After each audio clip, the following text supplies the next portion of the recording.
Live. Thank you.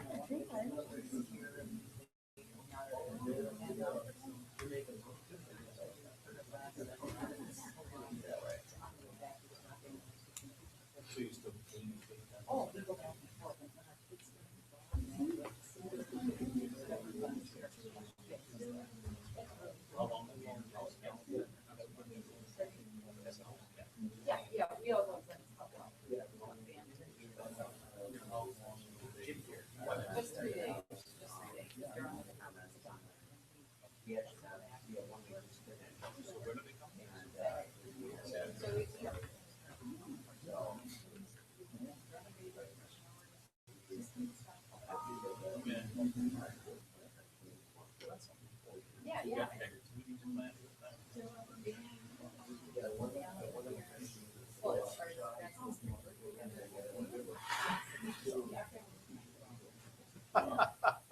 Yeah. That's what every family does nowadays. I know. It's Well, crazy. and this time of year, especially like graduation, graduation, birthday.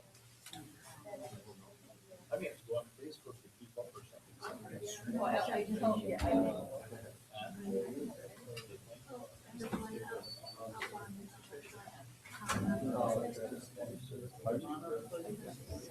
you want for me, my dear? Oh, well, this I did, yeah, and this one I didn't, yeah. Okay, take my packet. Thank you. I did, but this one, I don't have the ability to make these big ones. Hi, Ken, how are you? I took that over, I sort of. Yeah, if you need it. Yeah, here, no, here, let me just take a piece of paper, because I looked at these ahead of time. That should be good. You resubmit it. Okay. You sure? You sure? Oh. You just keep wasting all this paper, you know? So when I look at it, I just need the agenda. I said, we got my pre-minutes now.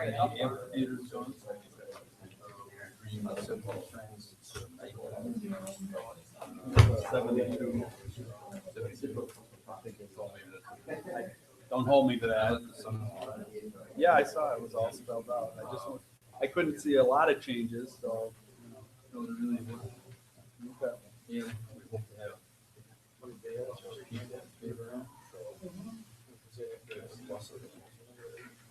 Have they had any contact with their neighborhood?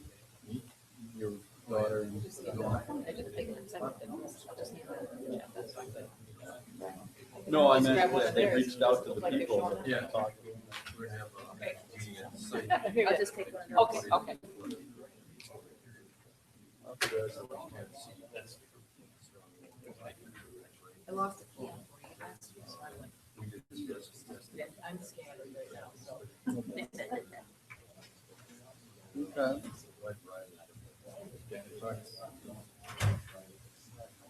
Good.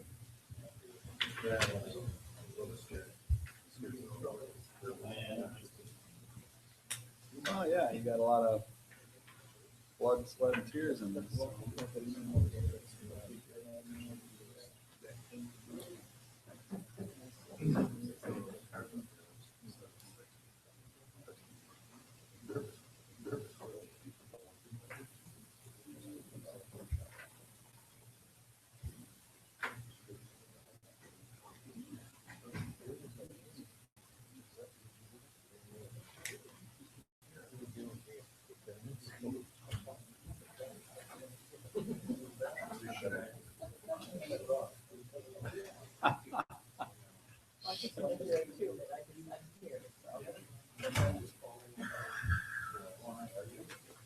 Counselor?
Good evening, everybody. Welcome to the Town of Waukesha Plan Commission meeting, June 8th, 2017, beginning at 6:30 p.m. I'd like to call the meeting to order and begin with the Pledge of Allegiance.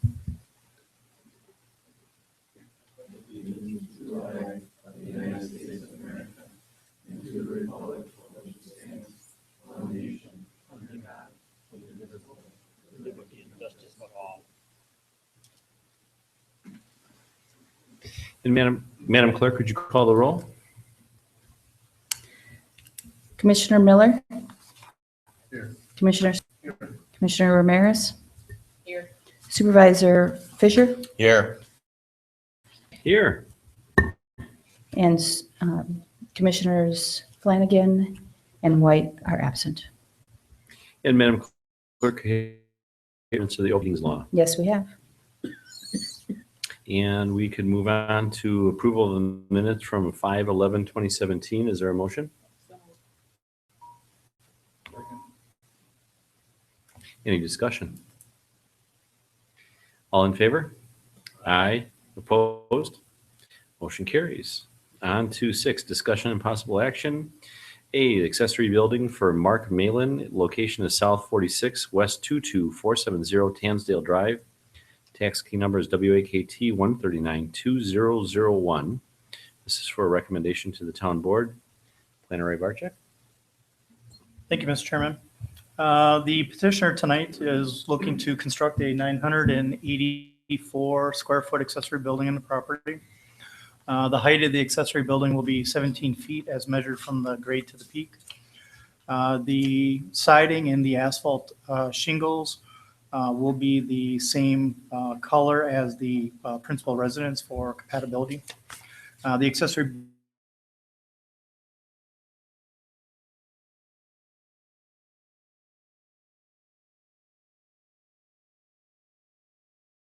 will be used for storage or exceeding the maximum height required per the zoning rule by the town of Waukesha Plan Commission and Board. In reviewing the petitioner's application, the first point is that it is not located closer to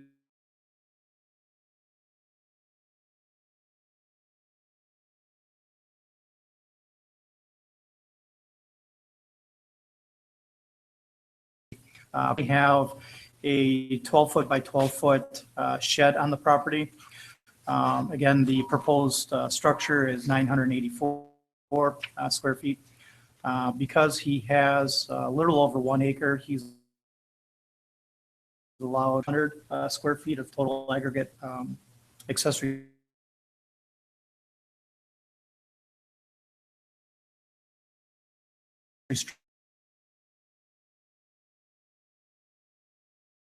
structures. He would be at 2, 1 for the existing shed and then 1 for the proposed structure. The applicant is meeting the both the setback and the offset requirements for the R1 zoning district. With the height, the maximum height that's allowed in the R1 district is 15 feet. He is proposing a 17-foot structure. However, he will additional offset to compensate for the foot and height that he goes feet from offset. So in this case, with a 17-foot high structure, he needs to be 24 feet from the side. And with regard to the recommendation, if the Plan Commission so chooses, I did put together a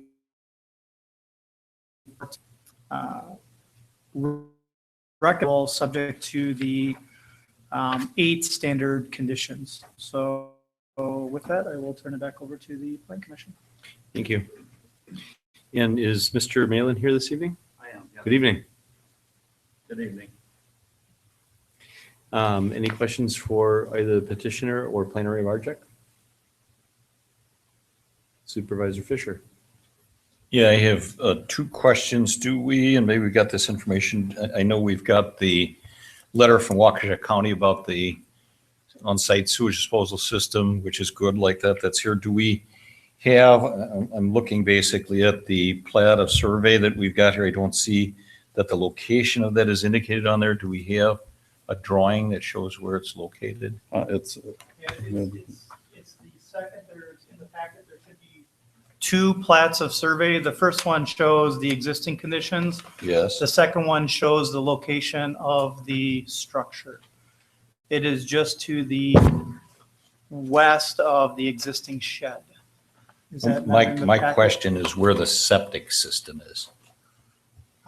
If I could come over to the map Please. and show you. Sure. So the septic system is right about here, the field is right in here, and the county did release it because they said it was far enough away from the septic. And the garage would be far enough away from the septic.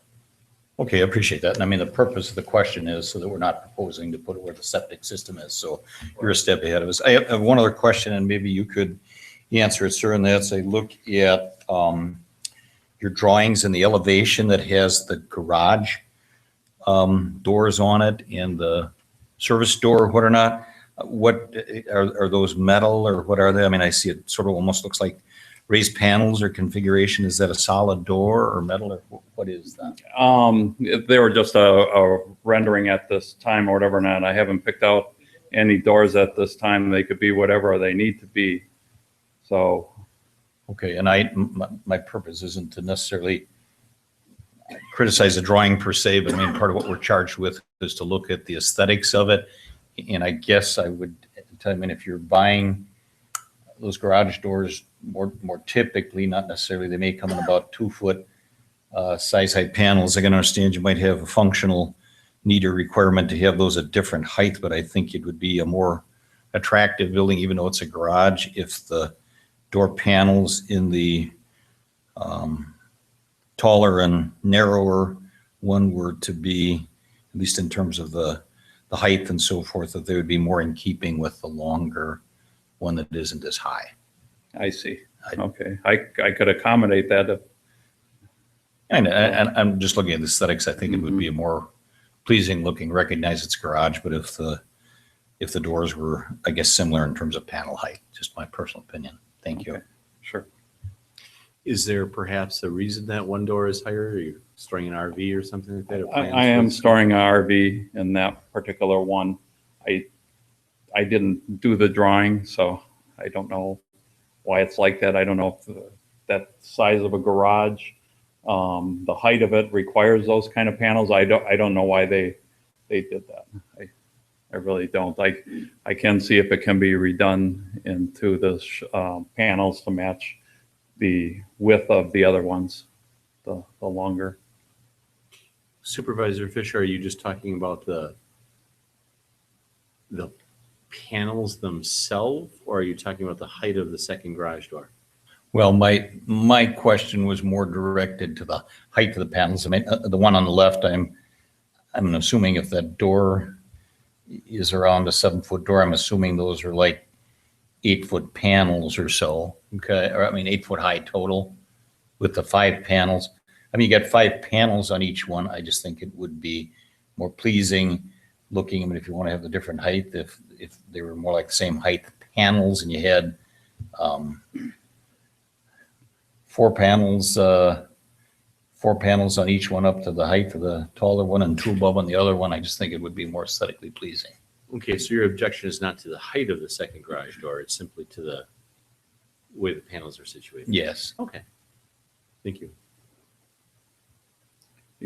If it pleases the panel here or whatever, not if I could find out from the contractor if they make panels for that size of a garage door, the taller of the two, the same width as the other ones, I could accommodate this board.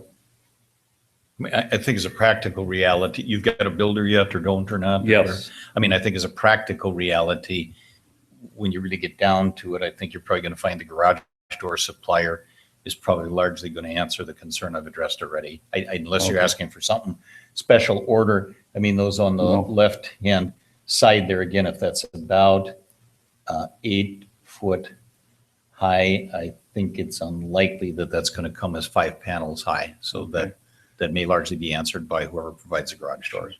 I didn't even pay attention to it, didn't notice it, so, okay.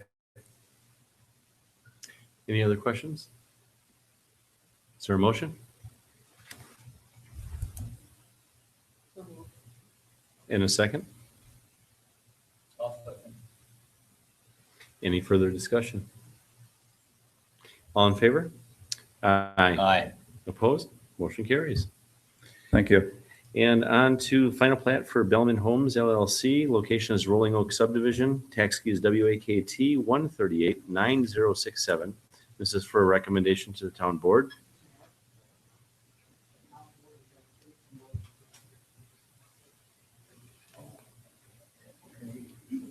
Thank you.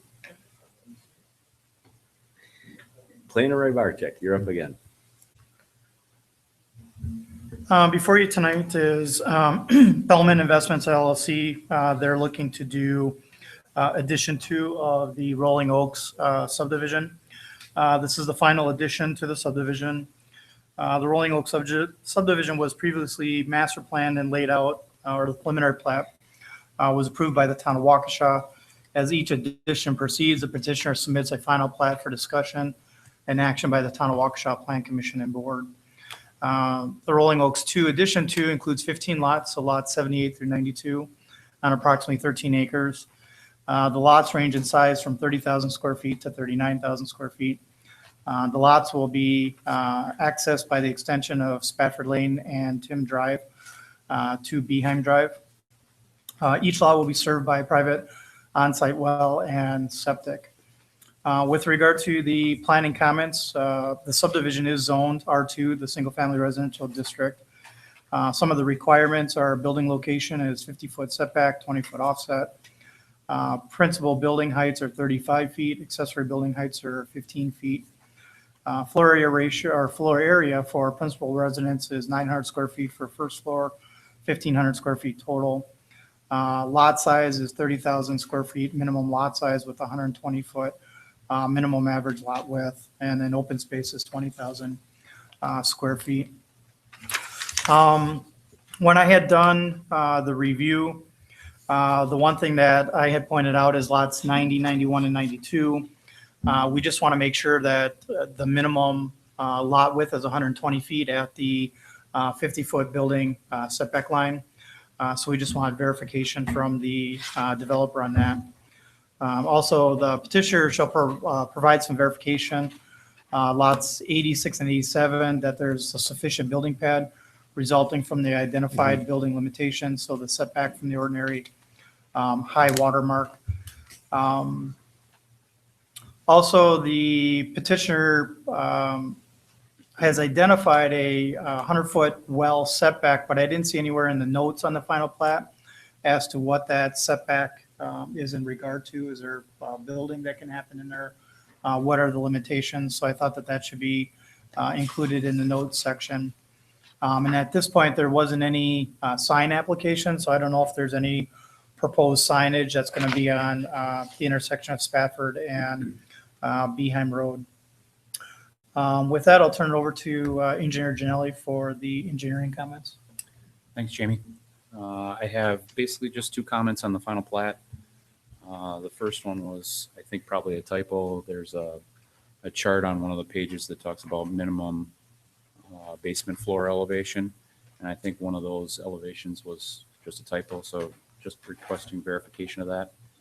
And then secondly, addition number 1 showed, prior addition to this showed utility easements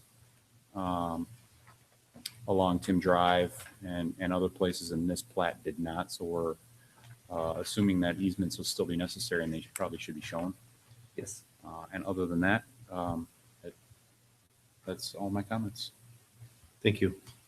Good evening, Mr. Bellman. Hello, how are you? Excellent, thank you. Good.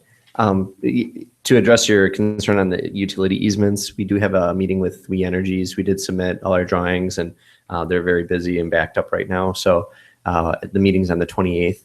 So we should have those drawings shortly thereafter, and then can incorporate that into the plat. So we intend to do that.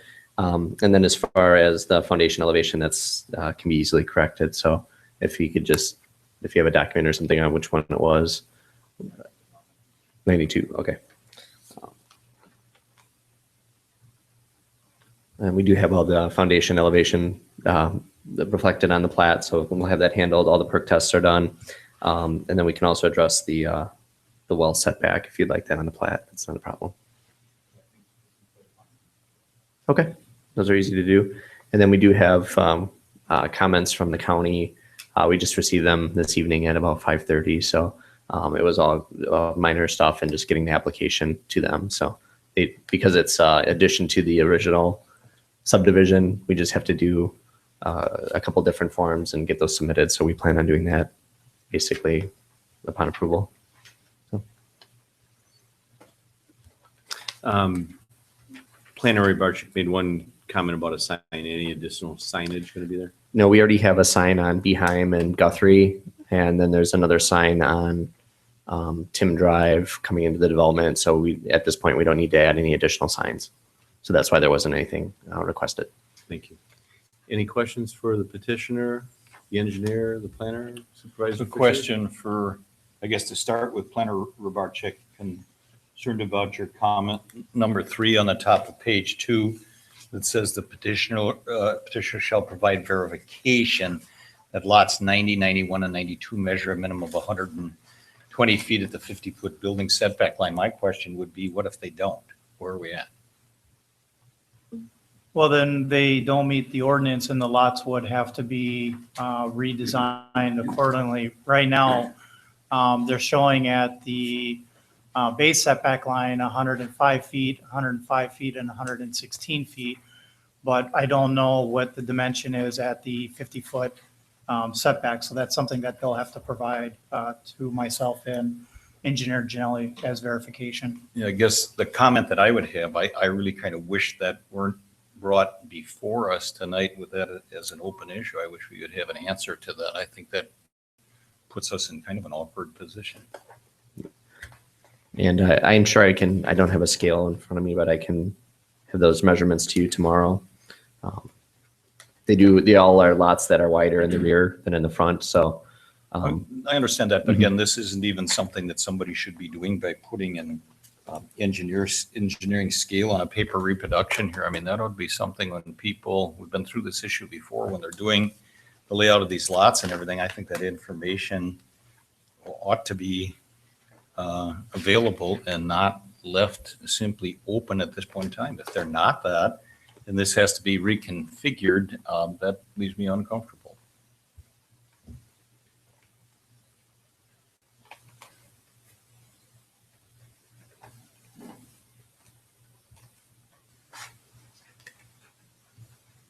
Planner Barczyk? Is there a chance that this has to be reconfigured, or is it? It just seemed close doing a rudimentary measurement with a scale. There is a curve to it, so it really probably should be measured in the the drafting program that it was designed in.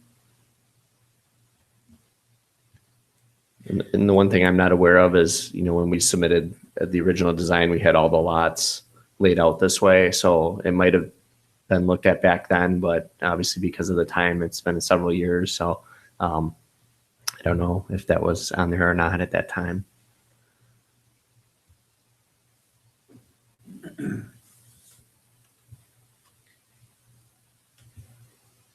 Any other questions, comments? Supervisor Stiegler? Planner Stiegler? Yeah. Planning Commission member. Uh-huh. Is done. I somewhat agree with Brian on this. I thought, when you bring a final plot, I thought everything was everything was done, and we're sitting here with some issues here yet. And isn't that what a final plot is all about? Everything's done the way it's supposed to be. The measurements are correct, but we're not, right? It's I mean, all if up to it's the not done- community. I have some circumstances where the communities, approve it subject to some comments or the developer addressing some issues. So it's really up to the community as to if you want to see everything done before you approve it, or you approve it subject to conditions, it's really up to, so it's up to this body, whatever you're How many comfortable with. conditions do we have to change here then? Just the size of that lot, or is there, the elevation is incorrect on one lot? Is that right too? And it's all subject to approval? Correct. I guess I do feel uncomfortable, like Brian says, about approving something unless we have it done. You know, everything's done the way it's supposed to be done.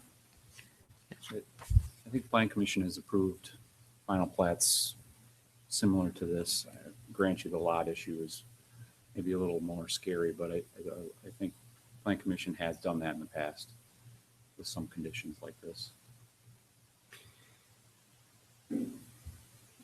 If we're sitting at 105-ish on some of those, how are you gonna get to 120? Well, we have to, we basically have to measure from this point across to see if it's, the 120. Whether they're there or not, I can't answer that tonight. Mr. Bellman, do you have any ideas? Your surveyor done any of that, or your engineer? Yeah, I mean, it would be easy to figure out. I could figure that out right away in the morning.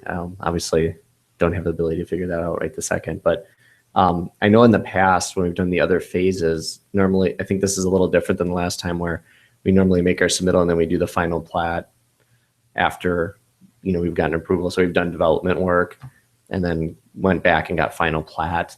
I know the process is slightly different now. So I think in the past we had gotten kind of a preliminary plat, and then we had got approval to develop, and then I came back and did final plat. So, we were told to do it this way. So that's kind of why we're here with the plat right now.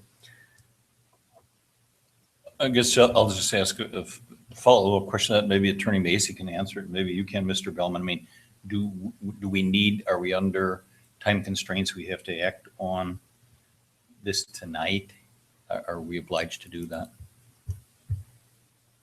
I think that was it. I didn't run the numbers, but we certainly can, usually the planner has that in his report. Do we know when it was filed and when the 60 days runs, and whether the town plan commission has I can look up what the code says.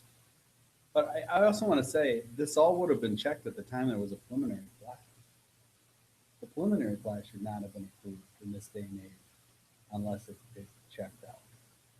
Now, none of us were here, other than maybe Mr. Janelli, and maybe that's why we were not privy to the preliminary plat findings or work on the preliminary plat. And so we've had to take what everybody else has done previously. I'm not saying you shouldn't have this concern, and I think that's why the planner put it on there. But and to answer the chairman's, if they can't make it, they got to lose a lot. I mean, Mr. Fisher, you probably haven't been doing this as long as I have, but remember in the old days, they didn't do any of the stormwater analysis for the preliminary plat. And they come in with a preliminary plat and it'd be their best, guess on how many lots they were going to get, in all due respect. And we'd always lose lots in the old days when they came back with the final plat, because when they finally did the stormwater analysis and figured out where the easements and everything, the developer's shaking his head. He remembers those days, although he looks too young to remember those days. But Been through it. But we would lose lots, and then we'd have to make the decision whether it was in substantial conformity.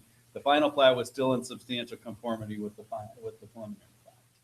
And so if this is in substantial conformity, now it's been more than 3 years, so I suppose we would have the right to deny it and make them start over with a new preliminary plat. But I'll make my concern, I guess, a little bit simpler. We have had in the last couple of months plenty of discussion about minimum size lot width and building setback line.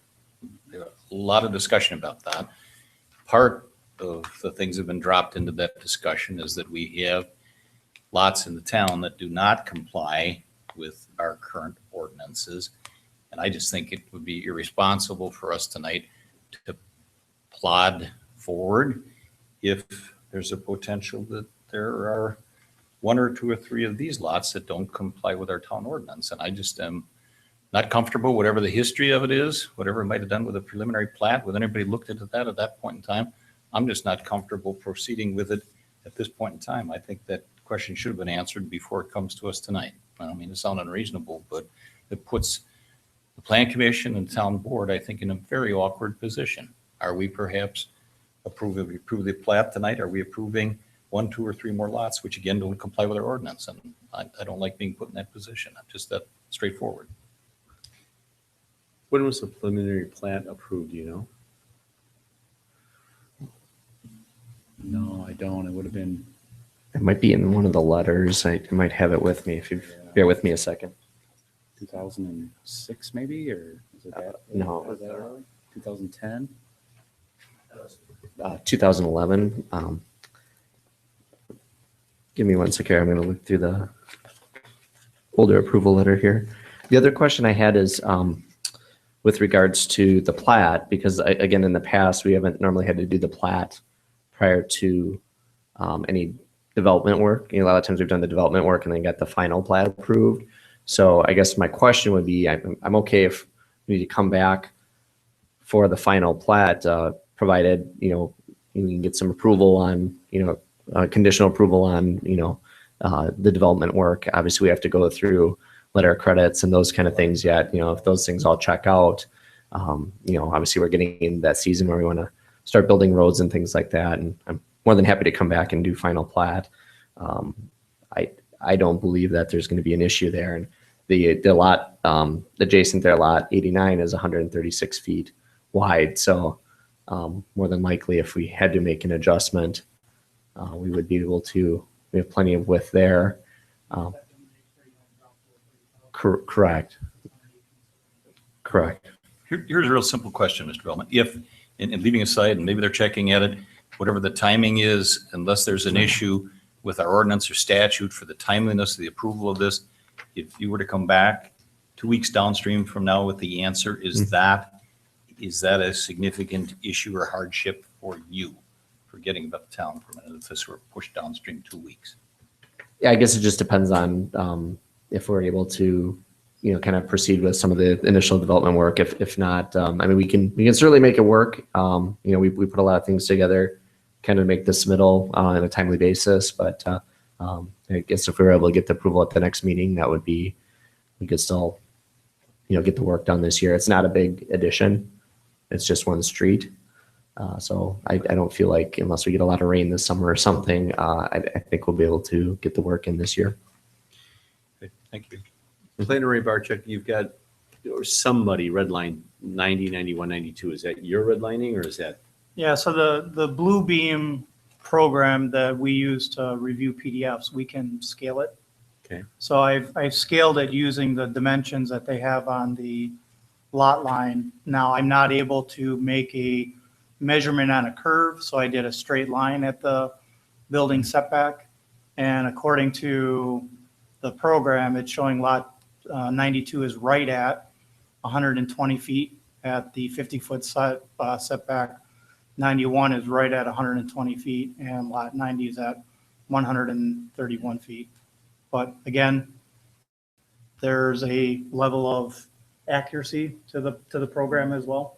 So I would suppose that Mr. Bellman's engineer, knowing the same things that you guys know, had probably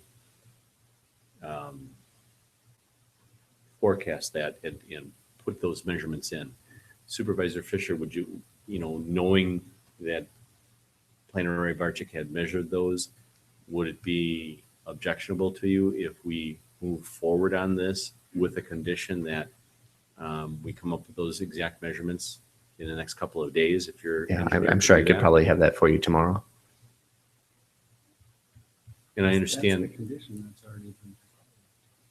And I understand your thought that this should have been here by now or previously.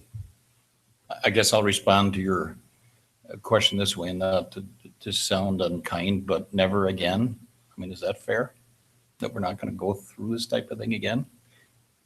Planner Barczyk. Because we should not, I understand, we should not basically be doing, and I don't mean this kind of you, but the engineer's work or the engineer surveyor's work at a public meeting. We just should not be.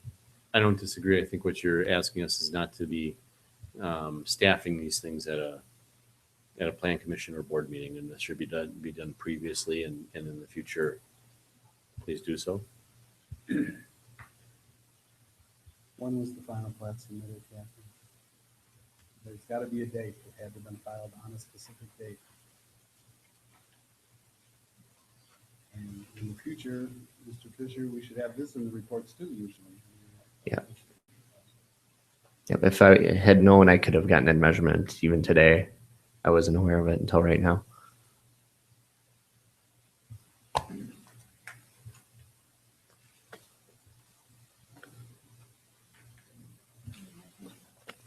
Submittal letter was 5/10.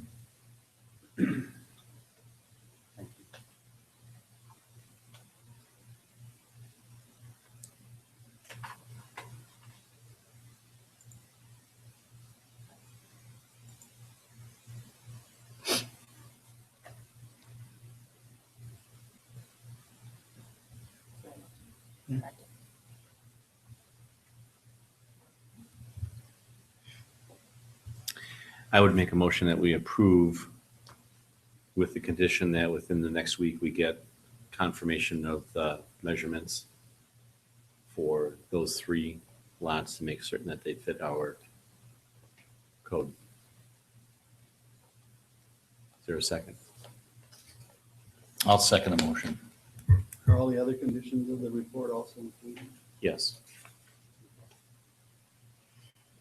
Any further discussion? Might I just ask as a friendly amendment that the town plan commission, and again, I mean, this is a recommendation to the town board, but I guess I would like to see some feedback on this, either some communication or put it on as a report for the next meeting or what or not, so at least we can, I guess, have a comfort level that in fact this was in order. I mean, I'd like to see some follow-up. I'll support the motion, I'll hold my nose and support it, but I'd like to see some follow-up on it. Fair enough. Planner Barczyk, would you be able to follow up on that? Mhm. Thank you. Any further discussion? All in favor? Aye. Opposed? Motion carries. And lastly, 7, a motion for adjournment. And a second. Let's, Miller, yep. All in favor? Aye. Opposed? Motion carries. We are adjourned. How about a 5-minute break?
Yeah, it's been tough construction season.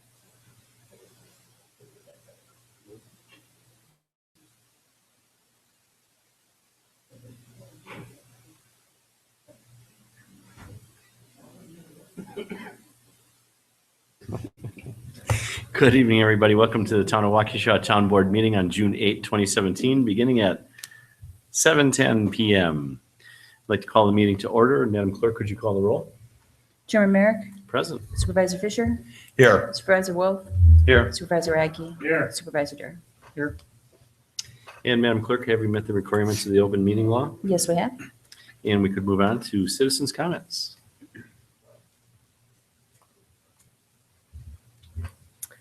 Hi, David Bellman, address S62W23750, Town Line Road, Waukesha.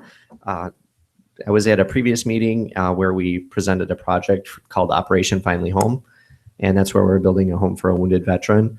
And I did want to invite the town board and any citizens that would like to come on June 24th.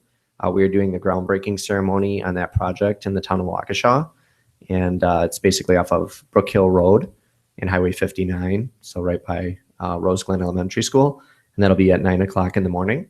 And so you're all welcome to attend that ceremony. That'll be kind of our kickoff to the project, and love to have you there and potentially have comments if you'd like to make anything about the project when we start it. And we actually have a project we're completing on Saturday, June 10th in the city of Waukesha, and you're also welcome to attend that just to see what it's all about, what goes on there. We will have representation from Operation Finally Home. They're based out in Texas, so we'll have someone from that organization there as well, and it's a great opportunity to kind of see what the program's all about. Thank you. Is that at 9 a.m. also on the 10th? The 10th is at 11 o'clock a.m. Thank you for clarifying that. And do you have an address for that one? Yes, that is at 512 Dunbar Avenue in the city of Waukesha. And you probably want to get there a little bit before 11. And do you have an address for the Brook Hill and 59 location? I do not have it right in front of me, but it's basically on Cider Hill, the intersection of Cider Hills Drive and Brook Hill Road. It's the corner lot on that intersection. Okay. What was the date of the one in the town? June 24th. It's a Saturday. And I did notice it for everyone. Okay, thank you. I did provide flyers as well for you. And I think there's actually a flyer in the hallway. So thank you. Anybody else? Anybody else? Then we can move on to 5 recommendations from the Plan Commission. First is A, accessory building for Mark Malin, South 46 West 22470 Tansdale Drive, tax key numbers WAKT 1392001. The recommendation from the Plan Commission was for approval. Is there a motion? I move we accept the recommendation of Plan Commission. And a second? I'll second. Any discussion? All in favor? Aye. Opposed? Motion carries. On to B, the final plat. Petitioner is Bellman Investments LLC. Location is Rolling Oak Subdivision. The tax key is WAKT 1389067. The recommendation from the Plan Commission was for approval. Is there a motion? I will move to accept the recommendation of Plan Commission for approval. And a second. Second. Any discussion? All in favor? Aye. Opposed? Motion carries. On to 6, new business, discussion and possible action on developers agreement for Bellman Investments LLC, Rolling Oak Subdivision. Tax key number is WAKT 1389067. Is there a motion? You have a question first, if we might.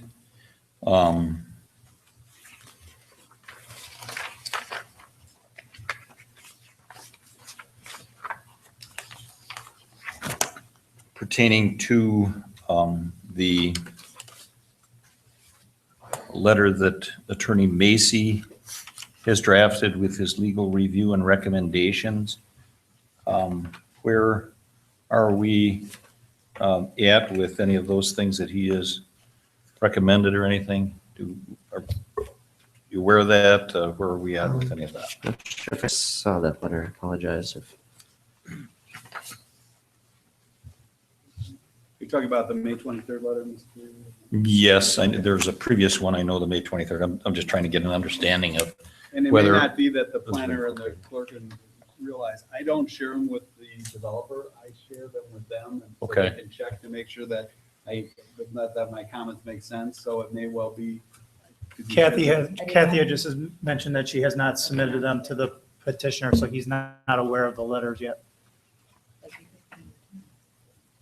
Pardon? They came from you and they were addressed to Fine. the planners.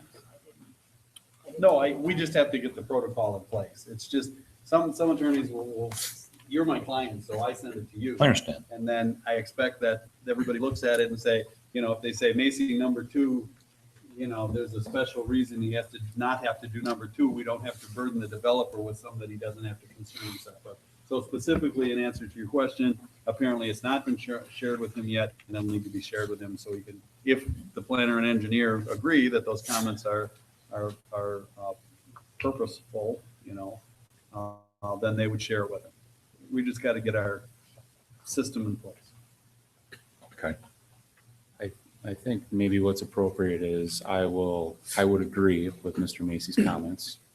And I believe he agreed with mine. So I think maybe the next step will be for me to work with Mr. Bellman to take care of all those comments within the document. Okay, The so- next question would be how you want to handle that as a body. I mean, one approach to that, we could move to approve with the condition or understanding that the issue that he's raised would be acceptable to the developer and incorporated into the final agreement. I mean, Mr. Chairman, is that a way to proceed with that assumption? I would change the wording just a tad, and I'd say rather than Go. agreeable to the petitioner, agreeable to the town attorney.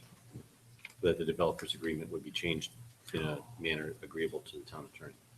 Okay, I don't necessarily have a problem with that.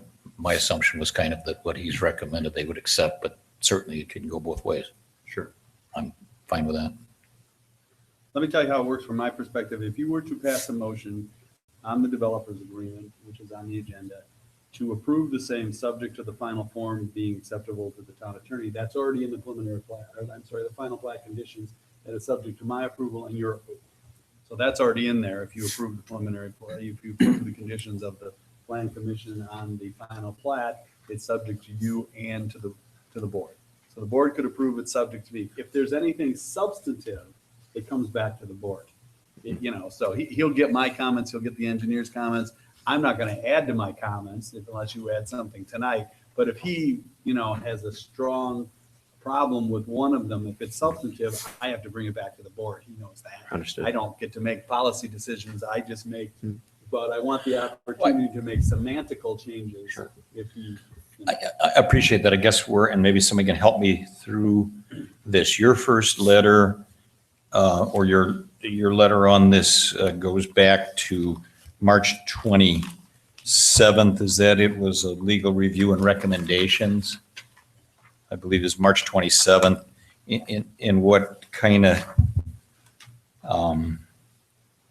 jumped out to me and maybe can help with that, but you write then on the 23rd of May, when I reviewed the document with my letter of March 27th, 2014, I outlined numerous changes and recommendations. None of those changes and recommendations are shown in the enclosed draft. That's, I guess, where I need help. Are we basically saying that the recommendations that you made on your letter of March 27th have not been incorporated into the final draft?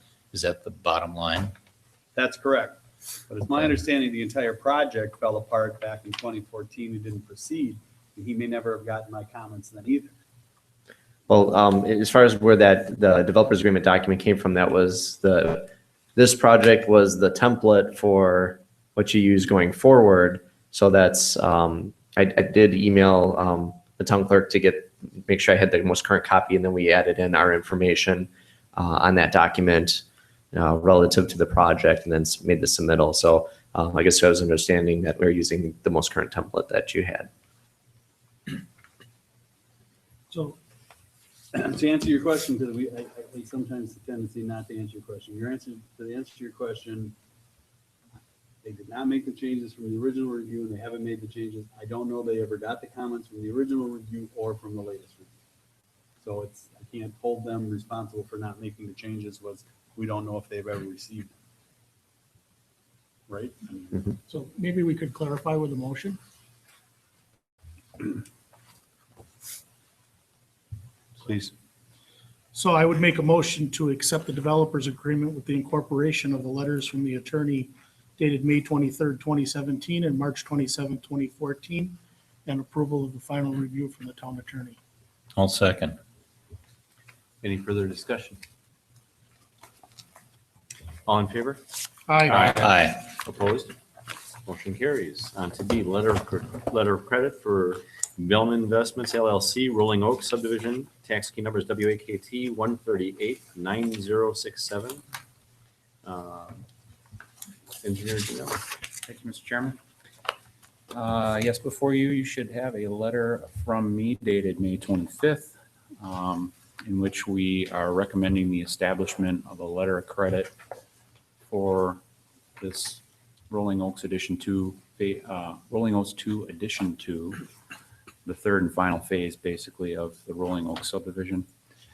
We received Mr. Bellman's bids from his contractors, reviewed those.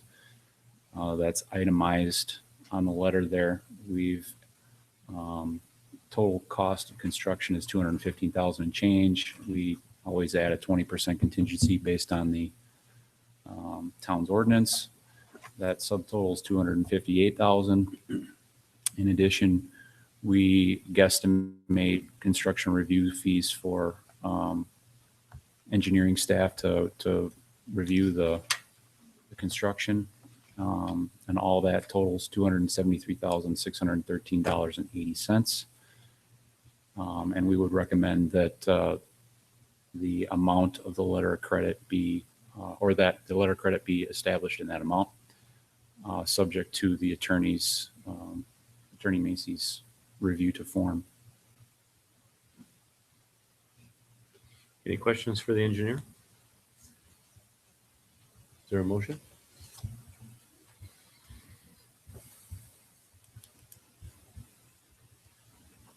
Mr. Chairman, I will move to accept the recommendation of Engineer Janelli for the establishment of the letter of credit, and further include in the motion his recommendation that any of the documentation be reviewed and approved as to form by the town attorney, and I so move. In a second. I'll second. Any further discussion? All in favor? Aye. Opposed? Motion carries. On to C, the construction plan for Bellman Investments LLC, Rolling Oak subdivision. Tax key is WAKT 1389067. Engineer Janelli. Thank you, sir. Again, I have a letter dated May 25th in which I reviewed the engineering drawings, construction plans for the subdivision. I have several comments, 5 comments, most of which are rather innocuous. The first 2 are basically providing the town with the proper permits. The third one, I requested that as part of the grading plan, you're doing some grading within the Beheim Road right-of-way. I am requesting that they update the drawings to show a minimum 3-foot gravel shoulder along that north side of Beheim. I'm also requesting that there be a signage plan or some exhibit to show us where stop signs, street name signs, speed limit signs, that kind of thing are going to go, so that we can include that as part of the exhibit in the developer's agreement. And then there was lastly a drawing error on the plans as it related to 2 culverts.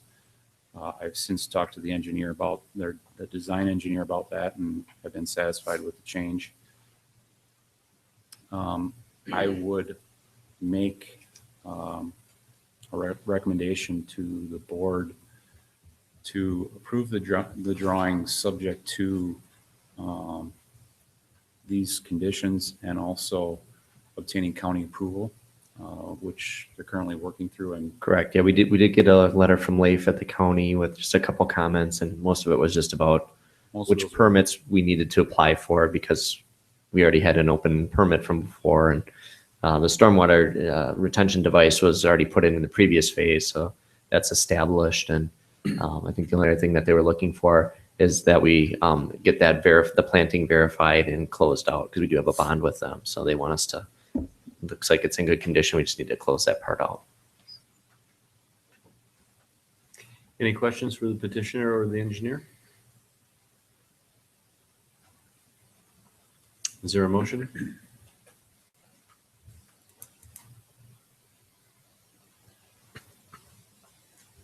I'll make a motion that we approve the construction plan, subject to the 5 conditions outlined by Engineer Janelli and subject to county approval.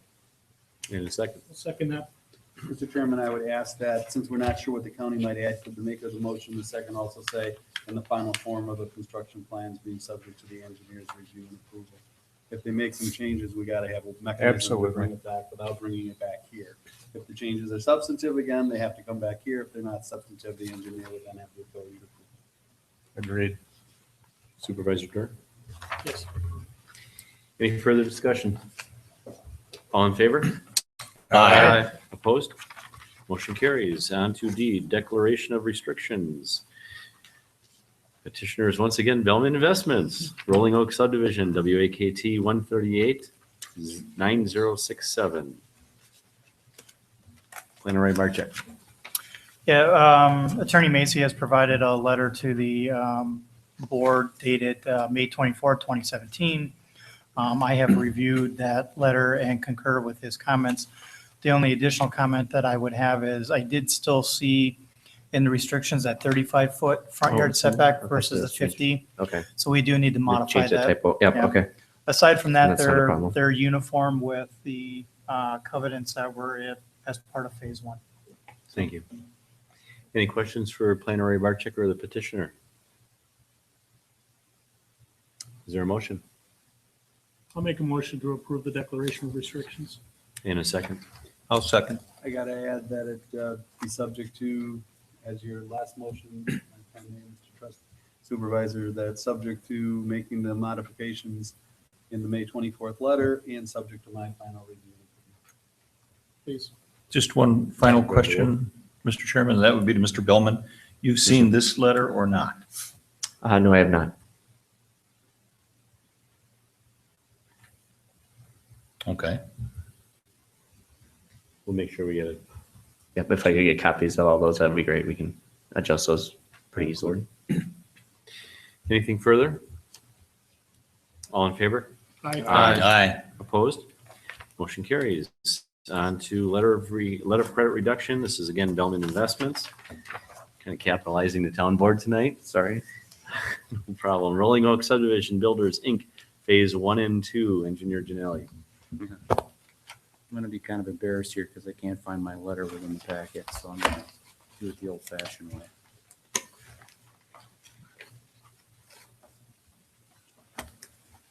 This is for the reduction of the current letter of credit that's been established for the original phase. Oh, well, thank you, sir. You're a gentleman and a scholar. Yes, so my letter dated May 18th for Rolling Oaks Phases 1 and 2. A while back, we had combined the letter of credit for the 2 phases since they were kind of under construction at similar timeframes. So I'll just kind of go through and read this fairly quickly. We have received a letter of credit reduction from the developer of Rolling Oaks 2, Phases 1 and 2, dated May 10th. We had some correspondence on December 15th, 2014, which made the current combined letter of credit of those 2 phases equal to $97,153.72. The developer is requesting that the value of the letter of credit associated with Phase 1, which is currently set at $37,000 and change, be reduced to 0. We find this request is acceptable, given that all the improvements within Phase 1 subdivision have been completed and that the 1-year warranty period has expired.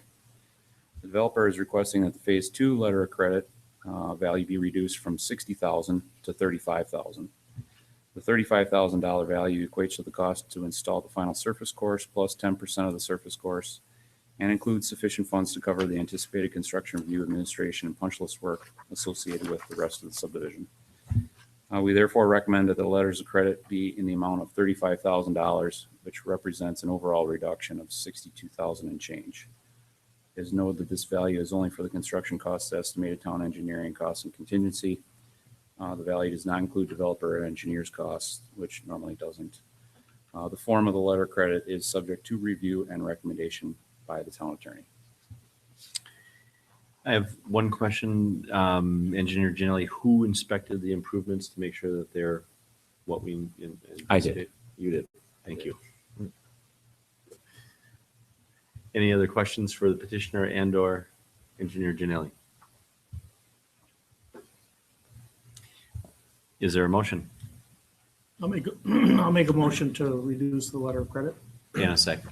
I'll second. And again, it's subject to the recommendation of the engineer and conditions. Larry? Yep.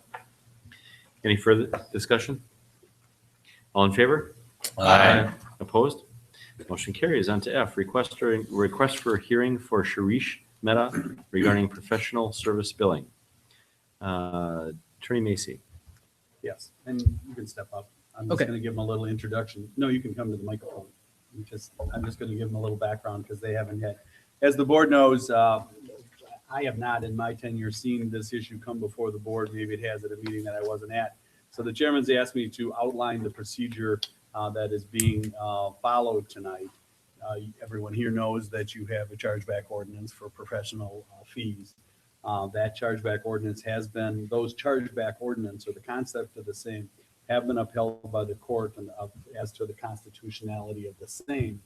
But in that court case, the court made it very clear that you had to have an appeal procedure. And what they're instituting tonight is the appeal, that when the clerk sends out the bill, and that's in our code under 3-1-23 sub C, notice to the property owner, and it indicates, I don't need to go through the whole detail because I don't think anybody's challenging that they haven't met the statutory or the ordinance requirements to be here tonight. But there has to be an opportunity for the property owner who has received the notice from the clerk to have that addressed by the board. So it's a review by the board. The clerk has no option. She's required to send out the chargebacks. I don't think they're here to challenge the chargeback ordinance. They would do that in another venue. They're not here claiming that we didn't follow the proper procedures. They're here to make argument to you as to why they should I don't want to steal the thunder, but I think it's to get some relief from those chargeback ordinances. So we're doing this because the law and your ordinance requires that there be a procedure for doing so. I don't want to belabor it. I just wanted to explain that that's why it's here. Thank you. Counselor? My name's Attorney Kevin Clark. I'm appearing on behalf of Sharish Mehta. Mr. Mehta is here today in person. And thank you, Attorney Macy. I appreciate the background of the procedure that we're going through tonight here. Mr. Mehta filed an application for a land division back in January 2017. Before I do go into my argument why Mr. Mehta is requesting relief, I should note that there is a pending action reviewing this board's decision in the Waukesha County Circuit Court, basically reviewing if the board properly denied that application. So if the board is going to make a determination tonight that it's going to table any decision, what I would request is that in the event that the circuit court determines this board improperly denied that application, that this board later withdraw those charges to Mr. Mehta. Conversely, if the circuit court determines that the board properly denied that application, Mr. Mehta will agree to pay all the professional fees that have been charged, and that's currently at $4,027.63. In the interim between the time of today and that decision, we would ask the board to suspend, request of payment. The board agree not to charge interest and not send the bill to collections. So I don't want to waste your time tonight going through a whole argument if the board's going to table its decision until after that legal action is over. I know that there's a lot of items on the agenda tonight, so I guess that's what I would ask the board right now is the board going to make a determination tonight? Well, I just want to lay out that that's not the only option, Counselor. I mean, they could say they feel that your client, and I'm not putting words in their mouth, but one of the options that you're not addressing, and I have two problems with your recommendation. One is there's an option that they could say, we find there may be some merit and table it for the staff to come back with a recommendation as to what portion of the fees, if any, were done for the benefit of the entire town. Because between you and I, you do this work too. Yes. That's the best argument, is that he should be only charged for those portions of the professional fees that directly affected his project. And if you believe that at some point it was for all taxpayers that the work was being done, you can relieve that portion of it. So they could tonight say, yeah, we agree with you, and we ask the staff to come back with a recommendation. That's the first thing that I wanted to say. And I don't know if you want to respond to that. I don't have, I understand. You don't have to respond. Yeah. I just thought you were looking like you wanted to respond, and I didn't want to go. The second one is, I don't think the board could decide tonight, even if they tabled it, to say they're going to waive everything if you're successful. If you're successful in court, then you're saying that he'll pay the whole $4,000. But if you're not successful, they still assumed a portion of this, or maybe all of it, depending on their policy decision, for your client. I mean, I see it as totally separate from the lawsuit. I wasn't even going to bring the lawsuit up. They're aware of the lawsuit, and that's fine. You can present your case any way you want. But I really think your appeal should have no bearing on the lawsuit. But that's just, well, I appreciate your courtesy that you're tying them together. But I was just bringing it up as a matter of apprising this board that there is a lawsuit. I'm sure you were aware, but I thought an option that the board would consider tabling it until after that matter's over. If the board doesn't want to do that, that's fine. I can go into my argument or position as to why the board should grant Mr. Mehta some relief on these charges. So I was just presenting that as an option. But Well, I thought if I can just interrupt a moment, I thought your letter kind of laid out three options.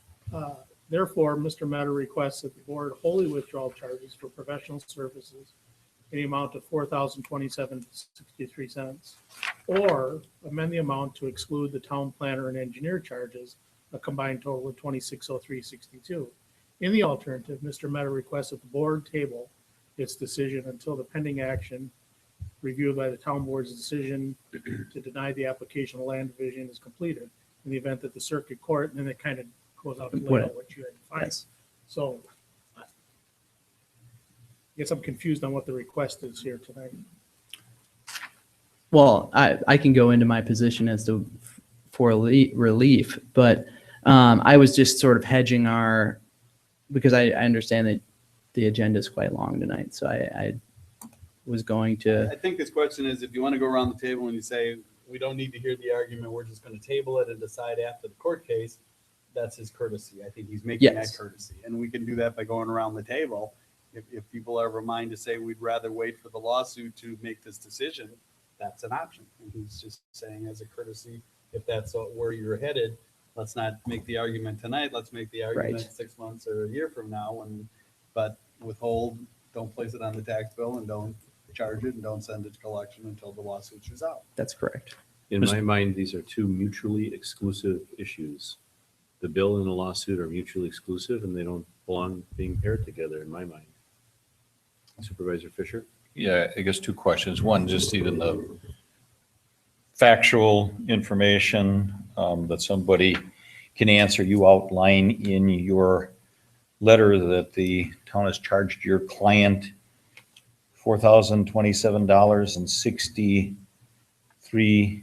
cents. I guess I'm just looking, perhaps the clerk treasurer, can we confirm that? Is that the total amount of charges? Has anything been paid by your client against that charge at all? No, there has not been anything paid. All right. Do we know, is that the total? And is that all inclusive of any activity on that matter? Yes. Okay. All right.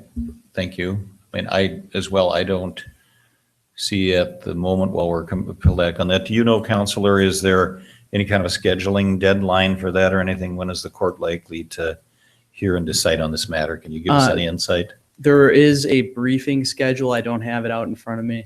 The next step in the process is Yeah. for us, the town, to file the file. We have to pack by the June 30th.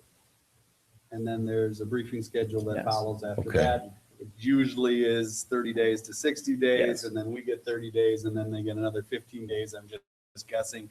I'm just telling you the norm. But I know the next deadline of the schedule, because I'm working with the clerk to meet that, is June 30th. We have to have the entire file on file with the court and to them so that then can start their briefing. Okay. In any sense, of not holding anybody to that, but any sense of a schedule is set as to when this might come before the court for resolution? Do you have any sense about that at all? No, I do not. Okay. Not at this time. Okay, thank you. I mean, there's a good chance it'll be resolved at the end of the year. Did you and Mr. Riffle agree, and I apologize, I don't know the answer to this, agree as to whether there's going to be any argument, or are we deferring to the court? We have not. We're going to likely, I'm not going to take a position for Mr. Riffle, but at this point, there hasn't been any decision made on that, and probably would defer to the court. Sometimes the court, because this is a writ of certiorari review, and so the court doesn't have to take oral argument. There's just a briefing schedule that we've stipulated to, that the parties have all stipulated to and approved, filed with the court. It's my understanding. That's correct, yes. I guess I would just follow up with a thought. I agree with the chairman. I don't see that these issues are necessarily linked together. I don't know, unless somebody can persuade me otherwise, that we're compelled to act tonight. But I guess I would like to have some information brought forward to the board by staff with regard to these charges. Just assuming for the minute that the petitioner would have come through with this initial proposal and so forth, and it hadn't gotten all to the point of ultimately being denied by the town board, what we think would be reasonable, appropriate expenses that would have been incurred if the process would have gone that way. I'd be interested in that information. Could you repeat that question? I'm not sure I understood. Yeah, what we're saying, and Attorney Macy can perhaps say that better, but basically would like to know from staff. I mean, we do know that there was some discussion and education at our level that staff was involved in about what our ordinances involved and so forth. I'd like to have staff a little bit differentiate between what was really expenses that were incurred by the petitioner coming forward with the request, and if that can be differentiated all by expenses that were incurred when we were having some of our internal discussions about interpretation of our ordinance. Well, I think if there was any interpretation of the ordinance, it was for the benefit of the petitioner to try and get his petition approved. So in my opinion, all of those expenses are directed towards the petitioner. Yeah. And that's why we're here tonight, to make that ultimate determination. We haven't given him a chance to make his argument, so I don't know that we want to, Mr. Chairman, make a conclusion, until you hear his argument in that regard. But that's fair enough to say that at this point, from what you've read and you've seen, you don't see the distinction. I hear the Supervisor Fisher indicating that, why don't you restate it? Yeah, I guess simply put, I'm not quite as far along, Mr. Chairman, as you are. I guess I'm looking for information. I'm not quite at the point of a conclusion yet. I might well conclude as you do, but I'm looking for information at this point in time. Would you like to hear the petitioner's argument?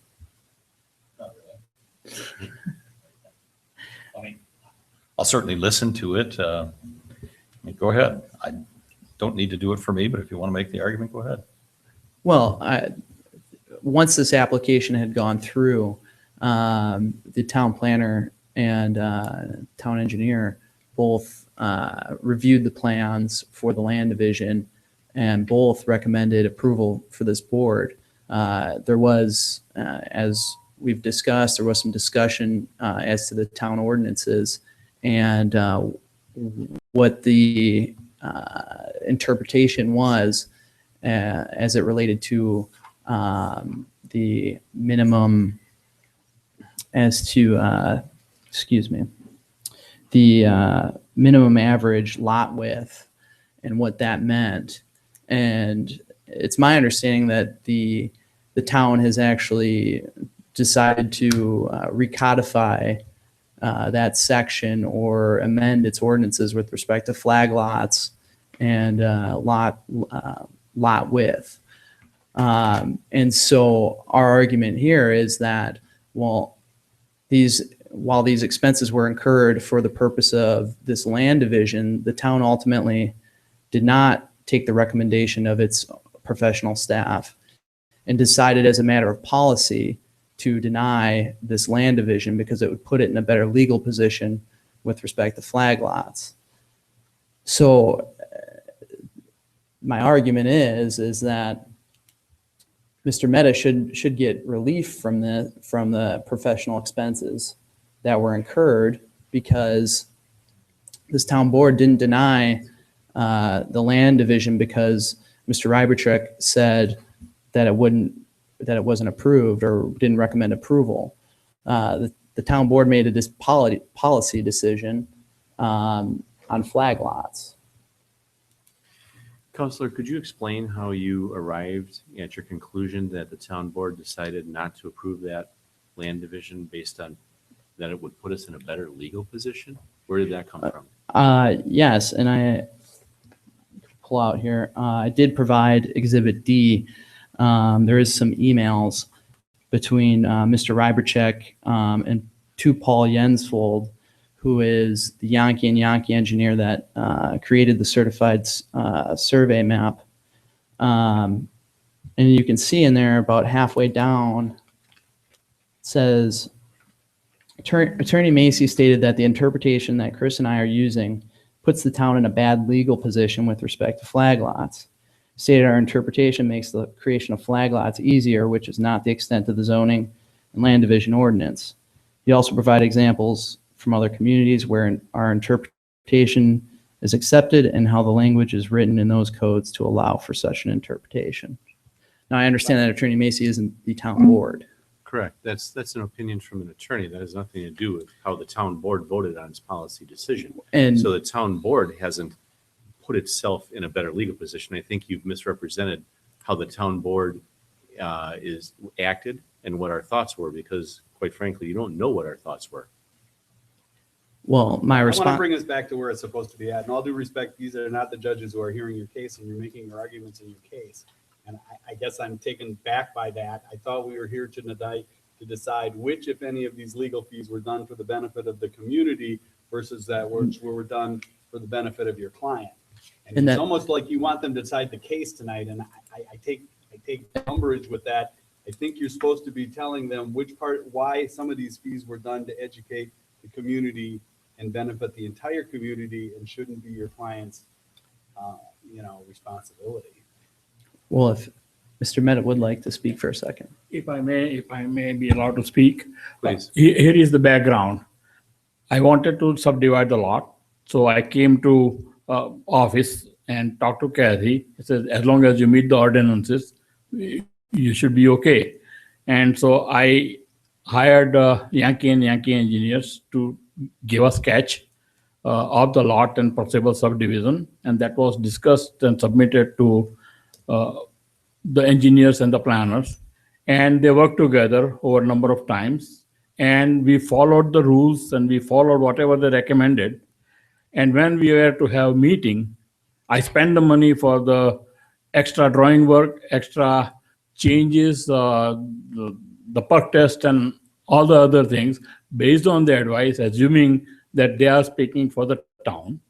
And when it was rejected, say, hey, I followed the advice I followed the guidance. I followed everything. Now, if they did not, I assume that they represented the view of the town. And so if they and Mr. Lacy did not have clear understanding of what is possible and what is not possible, that's not my fault. I assume that they are representing town of Waukesha. When I talk to them, I do not know who are all in the background. I am talking to them as though they are representative of the town and they know what they are talking about. And so I had to pay extra money to be rejected. I followed everything by the letter of the law. I followed their advice. I did everything they wanted. And here I'm stuck with that. I'm stuck in this position. Mr. Chairman? Supervisor Jer. Again, maybe a motion might be in order to help clarify things. When I look at the agenda item for this evening, the agenda item is a request for a hearing from Mr. Mehta regarding professional billing services. So I guess I would make a motion that we approve the request for a hearing for Mr. Mehta regarding the professional billing services. You can do that, but you could hold the hearing tonight. Were you not planning on holding the hearing tonight? Well, that's not what the request is, though. She followed the statute, that said he gets a hearing, if he wants a hearing. I'm trying to provide a little clarification to what we're doing here. I mean, they're My understanding is talking under about, the agenda item says that this is for a request for a hearing. So now we're asking, are we going to have the hearing? I mean, to me, that's two different things. maybe Mr. Macy can pull up the ordinance, but I believe you're automatically entitled to a hearing. So I don't think we're here to request the hearing. I would defer to the ordinance. I'm just reading the agenda, that's all. If I'm sitting home on my couch, reading this agenda, trying to understand what was going to transpire tonight, and I found out that there was a hearing tonight, that would have surprised me. Just a layman sitting here. Let's get some clarification from council. Any property owner may, within 30 days after receiving notice of the town's decision or determination to levy a special charge for current services, file a written objection with the town clerk specifying the reason or reasons for the objection. Upon receipt of such objection, the town board shall, 30 days thereafter, conduct a hearing at which time the property owner may present evidence or testimony supporting the property owner's objection. Town board thereafter affirm in part or rescind or its earlier determination the property owner should provide written notice of that determination. The purpose of tonight's hearing is to hold the hearing. Okay. Are there guidelines then within that ordinance on how that hearing is conducted? No. Okay. Do you have some suggestions for us on how that hearing is conducted? Council makes his argument, you ask him questions, you close the hearing, and you make a determination. Fair enough. We have a motion on the floor. Is there a second to Supervisor's motion before we continue?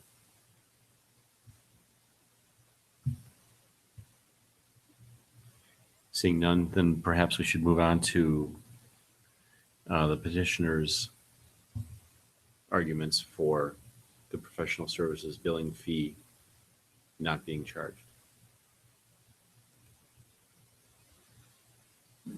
Not being charged. Excuse me, sorry. So, our whole position on this is that the town is charging these fees that it ultimately disregarded. Now, you mentioned that I've misrepresented the town's position. Well, then why did the town deny this application? I would ask that from the board then. You don't get to ask questions. Make your argument, council. We're not going to play games here. Well, I'm not playing games. Well, is that a rhetorical question? No, it's not. So we're here today requesting that the town board relieve Mr. Mehta from some of the expenses or all of the expenses based on the town board's decision to disregard the town planner and town engineer's recommendations. That's the soul of our argument. The town board, I believe, has made a policy decision in this matter to move forward with a new ordinance. Attorney Macy can correct me if I'm wrong, but it's my understanding that a new ordinance is being codified.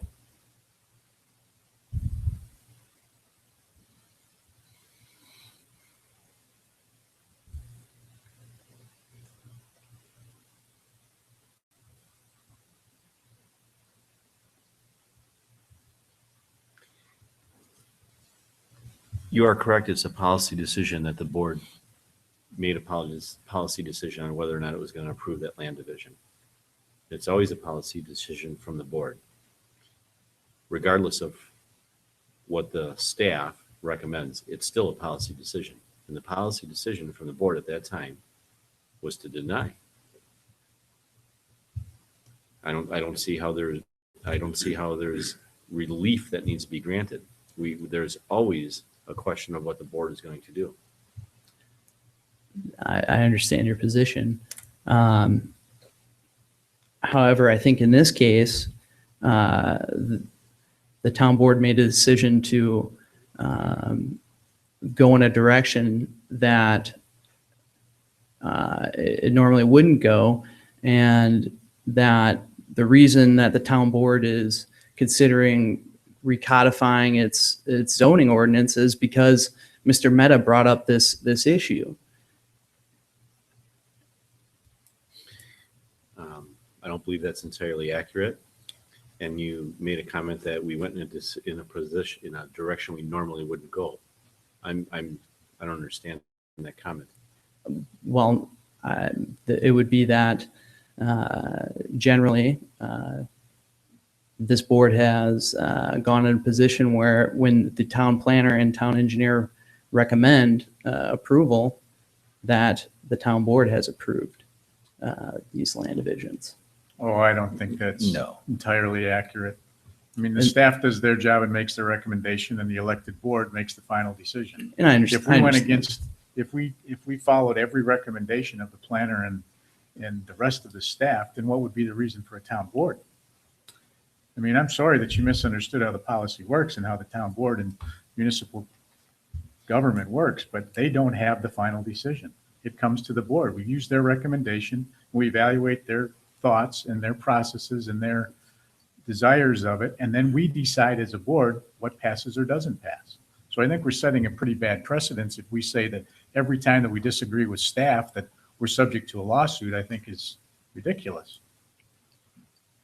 And I'm gonna, again, I tried to focus this, and I think your comments are all well taken, but Counselor, if I thought this was going to be talking about the lawsuit and the litigation and the merits of the litigation, I probably would have stopped this right from the get-go and just had the board, table it, which you did offer.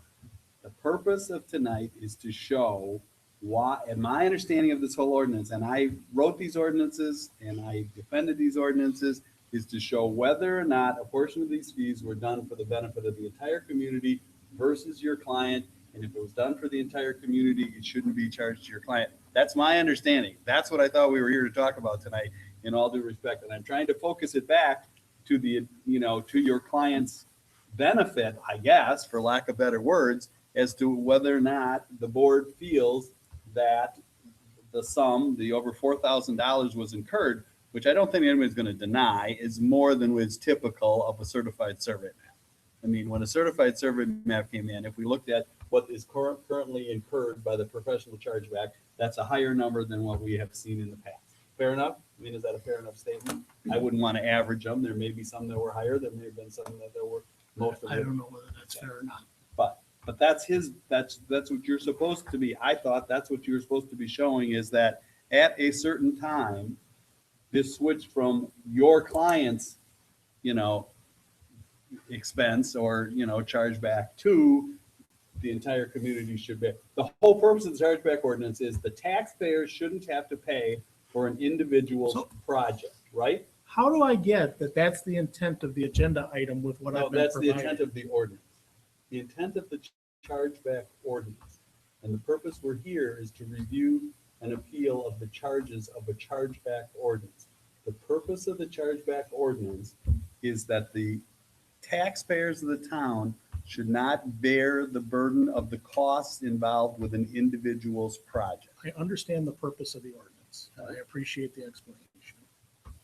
But what I'm asking is we seem to have a disconnect on what the task at hand was for this evening. No, there is no disconnect in all due respect. If Kathy There is on didn't- my end. And I apologize for that. If Kathy didn't call me to get the wording of the agenda appropriate, that's because she's trying to save money and she's never had to do one of these before. The purpose of the ordinance is very clear, and the wording of the ordinance and the purpose for us being here tonight is very clear. They have a right to appeal. They filed within 30 days. We have to put this on the agenda for the 30 days to deal with whether or not, and to listen to their argument. I'm just telling you, that's how it works. That's what the court told us we needed to do, was to have this appeal process. And I will work with Kathy in the future to make sure the wording is more succinct. Just like we'll work on the final plat conditions and the time limits and everything else. We take all of this very seriously and we'll work on it. I take the criticism. We accept the constructive criticism, and we'll do better next time. Fair enough? Yes. Just quickly, I mean, in artful though it may be, I think we are having or have had the hearing tonight. I don't know, we've probably been at this 15 or 20 minutes already. I think we're having the hearing. I am personally not of a mind tonight to make any kind of decisions. I think we're giving you an opportunity. You've laid out some of your points of view in writing. You've had a chance to speak to them, to make your arguments again about the chargeback for the billing, not about the litigation issue. I personally have no interest in responding to the arguments that you have made about on what basis the town board made its decision. From my perspective, it's not about policy decision, it was about ordinance interpretation. I have no desire to debate that here tonight at all. So that's all I've got to say. In response, respectfully, I understand that that's not what this hearing is for. But part of the argument, and Attorney Macy kind of pointed it out, is that at some point, these expenses turned from expenses for this personal project to expenses for interpreting the code and interpreting this specific section. So at some point there were, I'd have to bring up the fact that there was this policy decision and interpretation of the code. So I don't want the board, I don't want this to be a rehearing of the original land division. I guess my argument was that, and Attorney Macy did put it in a little bit of a better form, was that, yes, at some point this turned from a specific project to interpreting the town's code and what the meaning of the town's code is. Three things. First of all, I don't think Mr. Macy, Attorney Macy, said that at some point this turned from a looking at your client's interests and then for the whole town. His comment was, we needed to determine if at any point this changed from your client's interest to interest for the whole town. That's fair, Mr. Okay, Chairman. so I think you misrepresented what Mr. Attorney Macy spoke of. Secondly, who are we interpreting, or who was the planner and engineer interpreting that code for? It's for your client. Also the for- benefit of the town board as well. That's my understanding of what the professional expenses are for. I disagree. It was for the land division that your client had requested. And in my opinion, it's very clearly for his benefit. So at what point then, I would suppose you are tasked with telling us at what point specifically did those discussions turn from the benefit of your client to the benefit of the entire town? Well, I think at the point in which Attorney Macy and the town planner and town engineer had a dispute as to what the code meant. I think that resulted in additional fees for my client. Okay, and how does that benefit the town of Waukesha, the balance of the 9,132 residents? Well, certainly they're getting an interpretation. If the town does not already know what the interpretation of its own ordinances they obviously in the future will have the benefit of knowing what the interpretation is, so they are on the similar same page. Fair enough, but the other 9,132 residents of the town aren't asking for a land division. Your client is. I understand that, but there are undoubtedly going to be land divisions in the future that involve similar situations like this. So while I see you're saying it's not all town residents, but I do think there is some level of benefit to the town. So let's cut to the chase. At what point did that happen, and what's the dollar amount that you're seeking as a reduction? I would say the point that happened was when Attorney Macy and the town planner and town engineer had a dispute as to the interpretation of the code. The amount that we're seeking relief from would be the entire bill. Now, I understand that that's a far shot given what has been expressed here tonight, but we would seek relief from the town planners and town engineers' fees. In what amount? What's the dollar amount that you're looking for? I believe that was in the amount of 2,000. I did put it in my letter. $2,603.62. Yes. That's what you're asking for? So Yes. reduce the fees by $2,603.62. That's correct. Okay. Madam Clerk, is that the entire amount that the planner and the engineer charge? Supervisor Fisher? That's what the letter says. Mr. Meta requests that the board wholly withdraw the charges for professional services or amend the amount to exclude town planner and town engineer charges, a combined total of $2,603.62. So then what you're saying is that the entire work of the planner and the engineer benefited the town? Yes. Okay.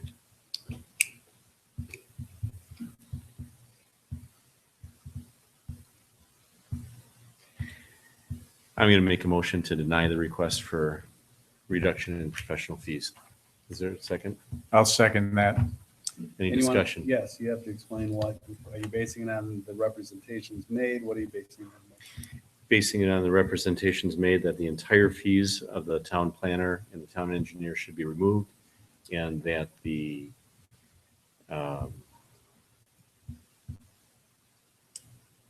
work that was done was beneficial to the entire town of Waukesha and not solely to the client. I'll still second that.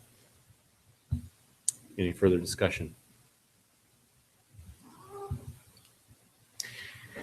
We have a motion and a second. All in favor? Aye. Opposed? Nay. Motion carries. Thank you. On to G, discussion and award for bid for crack fill. Supervisor Durr, do you want to take that? Sure, it would be my pleasure. Thank you. In your packet, you have a 3-page document that covers several road issues. The first document addresses, I'll address these separately. The first is for the award of crack fill to Farner. They were the low bid. The roads listed are all the roads that were submitted and requested. So it would be a full bid for all that we were trying to accomplish in terms of crack filling this year. So my motion would be to award the bid to Farner for crack filling for the roads listed in the amount of $39,955. Is there a second? I'll second. Discussion? All in favor? Aye. Opposed? Motion carries. And on the second page is a list of 5 roads for spot sealing This essentially would be in anticipation of slagging either this year or next year. That again was the total sum of what we were seeking to get done. I apologize that I did not total that for you. It's the amount of $13,000. So I would make a recommendation that we award the bid to, and you know what, I didn't put the low bidder down. I can look that up. Was it Farner? I can't swear to it, so I can look it up. He claims he Were you the is. only one that bid it? I Yes. thought there was only one. Okay. So to Farner for the amount of $13,000 for spot seal. Is there a second? I'll second. Question, He claims he's the winner. question, can you, for us and anybody in the audience or whatever, identify what is spot seal? I certainly can. That is, I'll leave it to the professional. so inroads, as you all know, because you've driven over, there are cracks that develop and some cracks get worse and worse, and we call them alligator areas because they kind of look like, scales on the back of an alligator. It's when the cracks are no more than 2 or 3 inches apart and start to cover a large portion of the road. And what our company does is it's not like normal crack sealing where you just route the cracks to a wider width and pour in rubber. You actually put a tack coat down of emulsion oil, and then you spray some stones on it, and then you add some rubberized asphalt to it, and then spray some more granite on top of it to kind of give it, because it's a larger surface than a small crack. It could be as wide as a 10-foot by 10-foot area, and you need some stone in there. So that's what we do to those areas. Okay, appreciate it. I was trying to get a sense of it. So it isn't the entirety of the road surfaces? It's just only the- a judgment area where there's alligator cracking? Yep, just the distressed areas of the road. Thank you. Any other questions?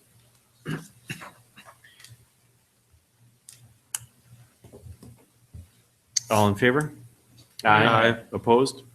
Motion carries. And on to I, and that is for the award for slagging Supervisor Durr. And finally, the last page that you have there, there were 2 bidders for slag work, Scott Construction and Farner.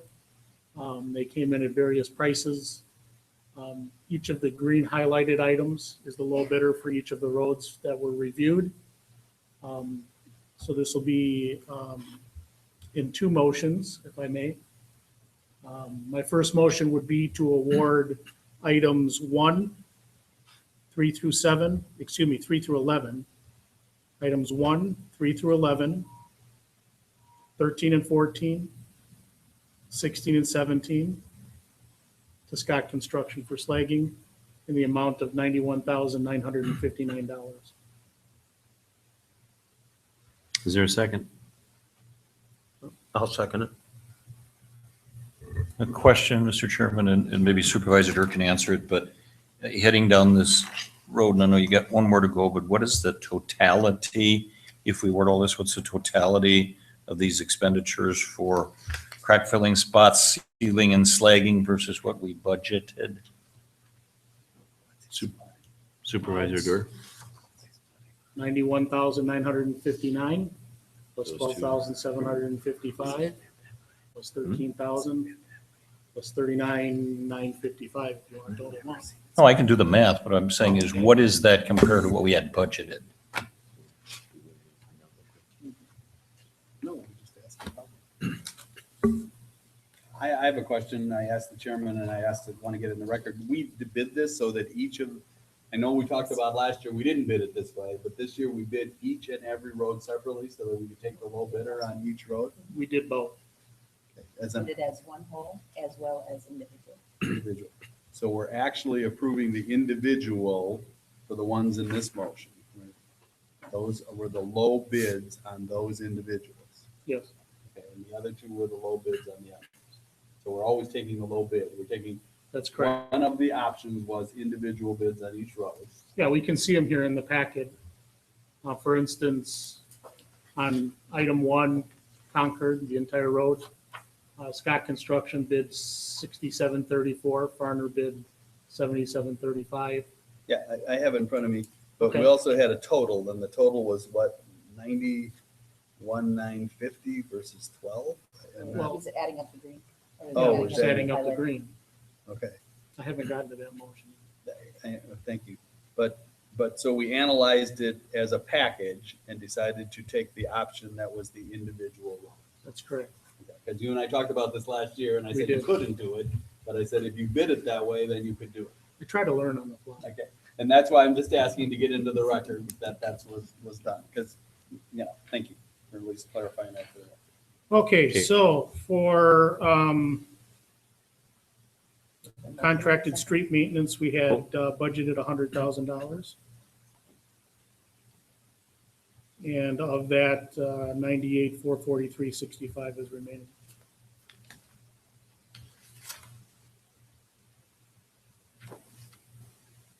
Supervisor Fisher, does that answer your question? Okay, but then do we have to add up the 39,955? I mean, help me out. And that other number is 13 or 14,000, the 92,000 bucks and the $12,000 against that. Is that it? No, there's other money in the DPW budget. This is similar to what we've done in other years. So this exceeds the amount that we had for street maintenance then by how much? $50,000, $60,000? That's your math. I trust you. No, I'm just doing it on the fly in my head. We budgeted $100,000 for street maintenance. Right, I think we're right around 177. Does that jive with what adds up? We have $58,000 we had $100,000 in round numbers in road maintenance. We have $58,800 remaining in snow plowing, wages and salary. We have $82,500 remaining in snowplow contractor, and we have $33,300 remaining in snowplow supply and expense. Those four items total $263,750. In past years, I've allocated $50,000 to address snow plowing activities that might occur in November and December. So that leaves the remaining out of those categories, $213,000, $213,750. And if I'm not mistaken, all of the items in total that we're discussing tonight total 177. 157,669. Okay, we made some adjustments on the way.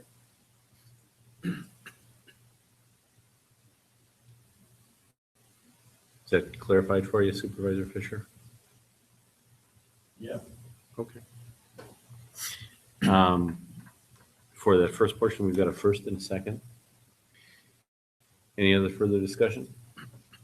All in favor? Aye. Opposed? Nay. Motion carries. On to the second portion of that, Supervisor Durr. And then finally, two remaining items. I would make a motion to award items 2 and 11 to Farner in the amount of $12,755. Supervisor Durr, is that 2 and 12? What did I say? You said 11. I'm sorry, 2 and 12 is correct. Thank you. You want a second? Second. Any discussion? All in favor? Aye. Opposed? Nay. Motion carries. Next, J, discussion and possible action on the purchase of 2 plow trucks. Supervisor Radke, would you like to take that? Oh, I'd be delighted to, Mr. Chairman. I was asked to do some research and negotiation on the purchase of a couple of plow trucks based upon Supervisor Durr's research, as well as Supervisor Noel from our DPW department. And we zeroed in on 2009 International dump trucks with plows, both a front plow and a wing and a tailbox spreader. And negotiated down a bottom line price with Lakeside International to hold those 2 trucks. The DPW supervisor took a visit out there again the other day and looked at them, came back with a couple of recommendations, which I think you all saw in the email that Kathy forwarded to you. They're both in relatively good shape. It's about the best deal that I've been able to find for those types of trucks, which I think will serve the town extremely well. The bottom line price is, as you see on here, $72,000. There is also a credit on each truck of $1,000 at the service department, as well as a few items that they were going to take care of that was on the email that Kathy forwarded to you. So we're looking at 2 trucks, take care of most of the plow needs here in the town, get us up to speed with our own equipment. The price is, as you see there, $72,000 a piece.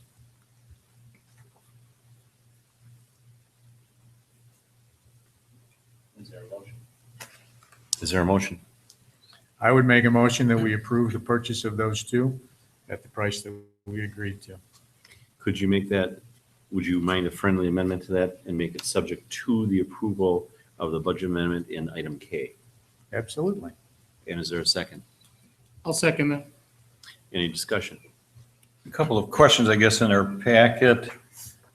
We get a Lakeside used truck inspection that has 103 items and all that kind of stuff.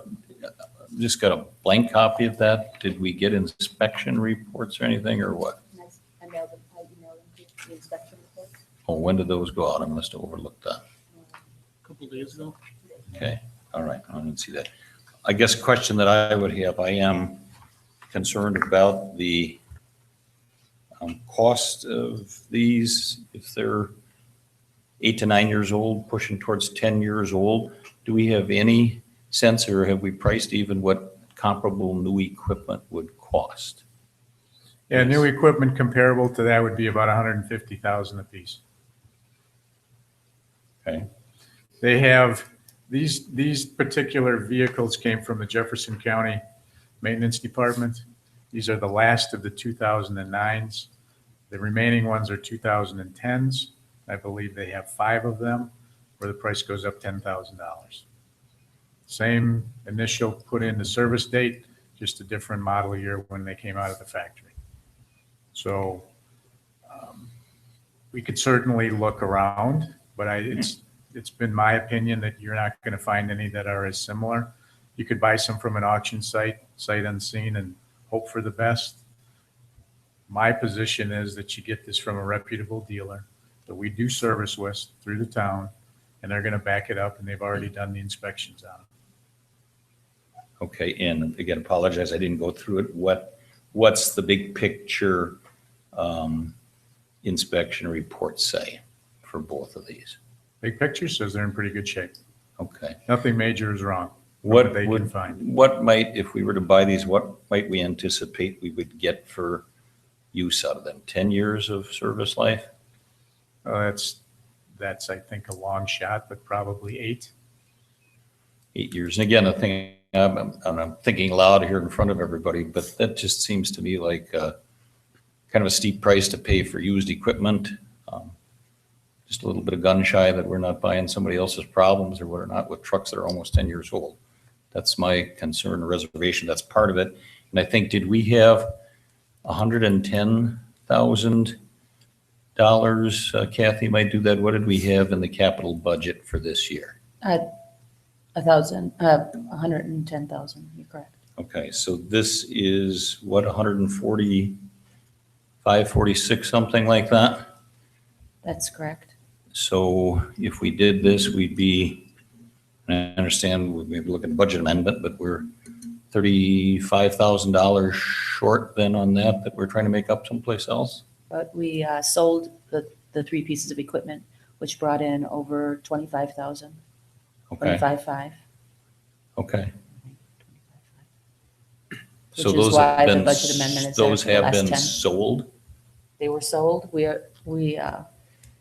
2 of them have been picked up. We have 1 left, but all of them have been paid for. You Okay. should see the check in the next day or so. Okay, thank you. Supervisor Radke, do you really think you're that short on time? And the reason I ask that is the time that it would allow us to operate those vehicles. The international that we sold is 21 years old and it's still operational and somebody still bought it and is still going to use it. I agree, but do you want to get some resale value out of it, or do you want to keep it till it's completely dead? So it would be my recommendation that you keep it until it's still serviceable and saleable, and then get rid of it. We can say 10 years, we can say 15, you can say 20 if you want, but I think realistically, you're probably looking at a good lifespan without too many repairs, about 8 years. Fair enough. Thank you. I don't disagree on brand new, but it's just extremely expensive. And for the use that we have here in the town, I don't think we can afford $300,000 for a couple of trucks. That's why I would recommend going through a reputable dealer. So again, we bought some things off of the auction site, and we just sold 3 things, as you said, through the auction site. You don't quite know what you're getting from that. We had a first. Is there a second? I think we had a second. No. Sure we did. I Otherwise, we wouldn't have No, discussed. I I first. asked you if you would make that subject to the budget amendment. That was- Oh, okay, Yes, we sorry. never got a I second. wasn't I'll second following. that. Thank you. Any further discussion? All in favor?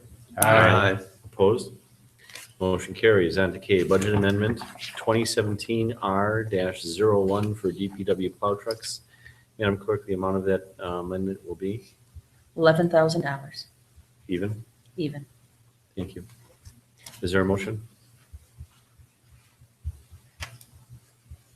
I'll make a motion that we do the budget amendment as outlined.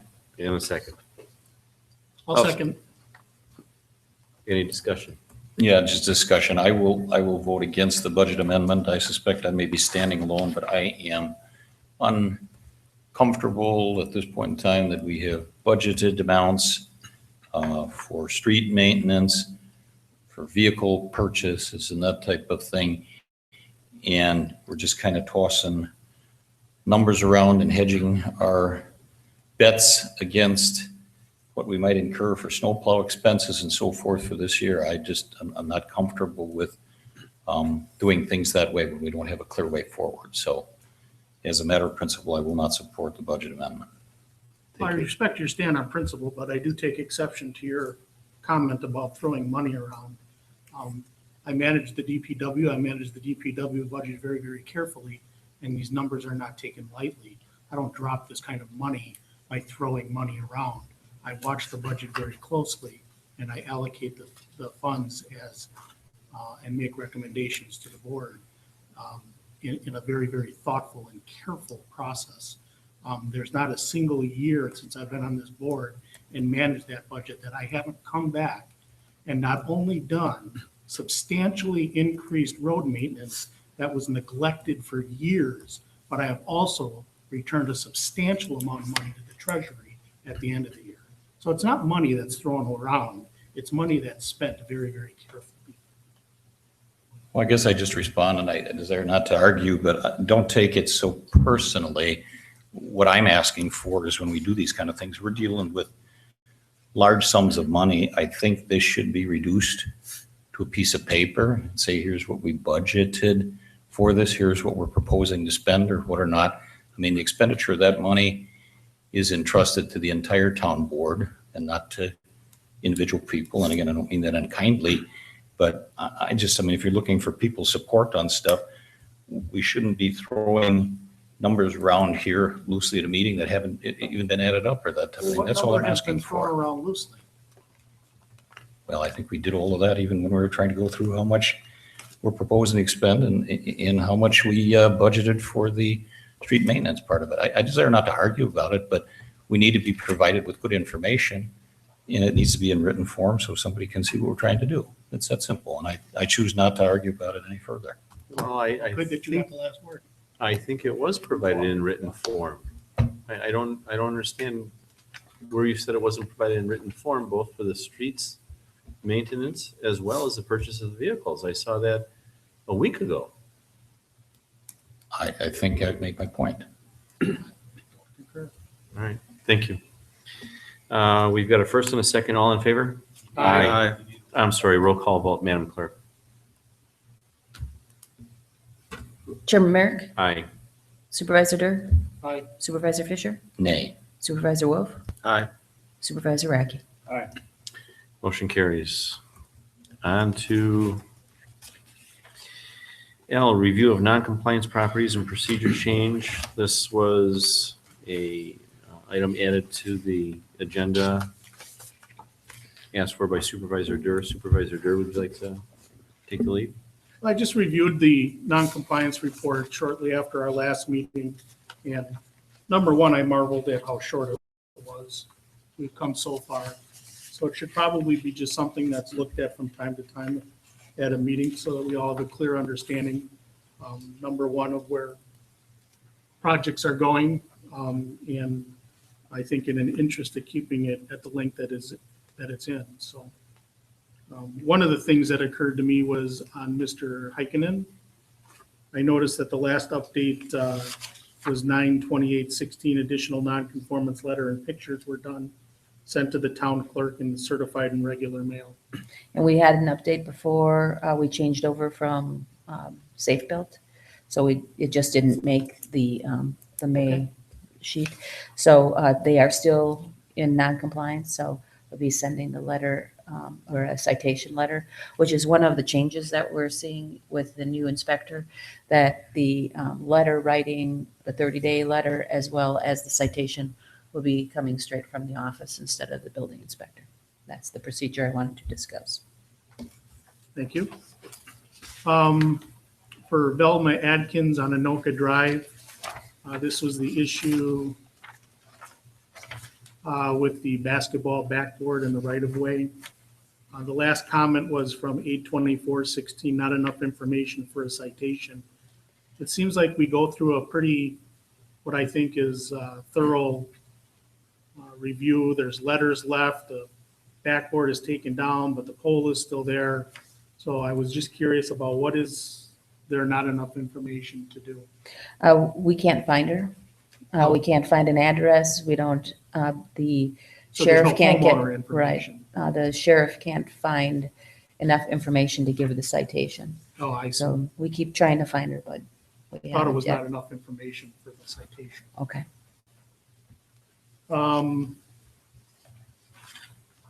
Robert and Jean Goretti on Whispering Hills Drive. They are in the process. They've been working with engineer Janelli. I Do you saw want to that update that? the last comment is relatively recent, and I appreciate that. This being forwarded to the town engineer for review and approval.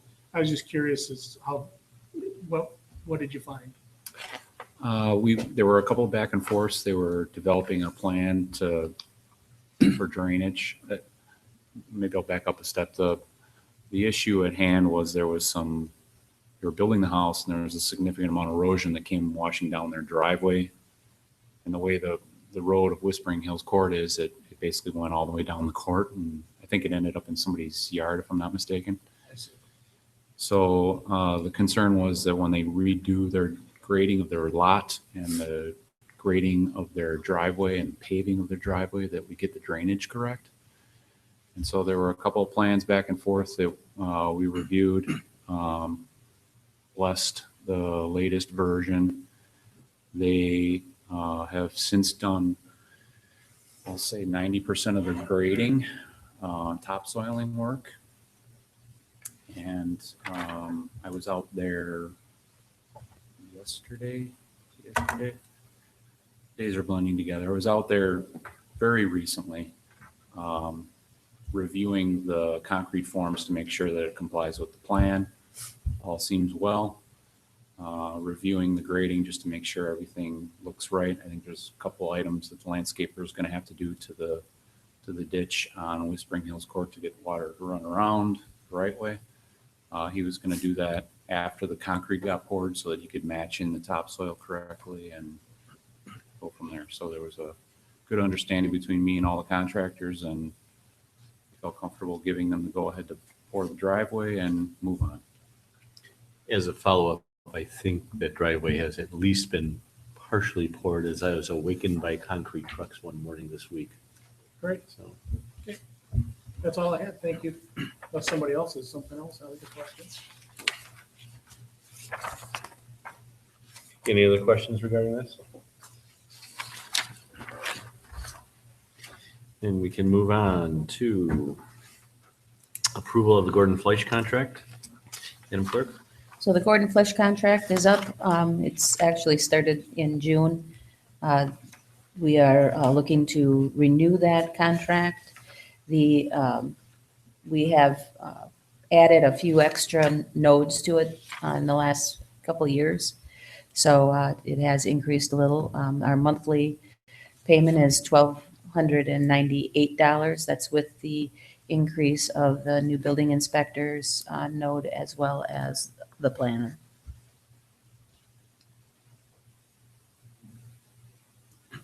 Questions? Is there a motion? I'll make a motion to approve the Gordon Fleisch contract. And a second? I'll second. Any discussion?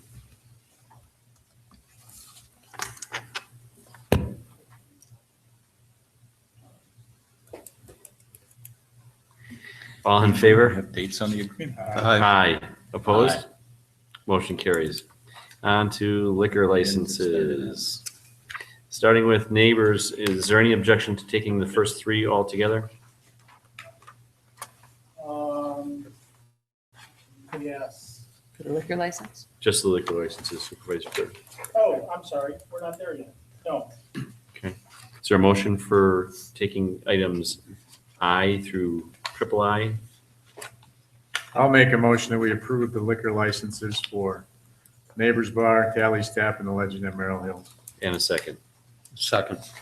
I looked through these very quickly, and I'm sure they're all in proper order, but one of them didn't make sense. And I apologize, I'm not there on whether it was one of these three or not. Kathy, I just want to point out to you that I would be surprised if their seller's permit read as they've indicated in their application, because they claim to be a corporation, but they don't have a corporate name.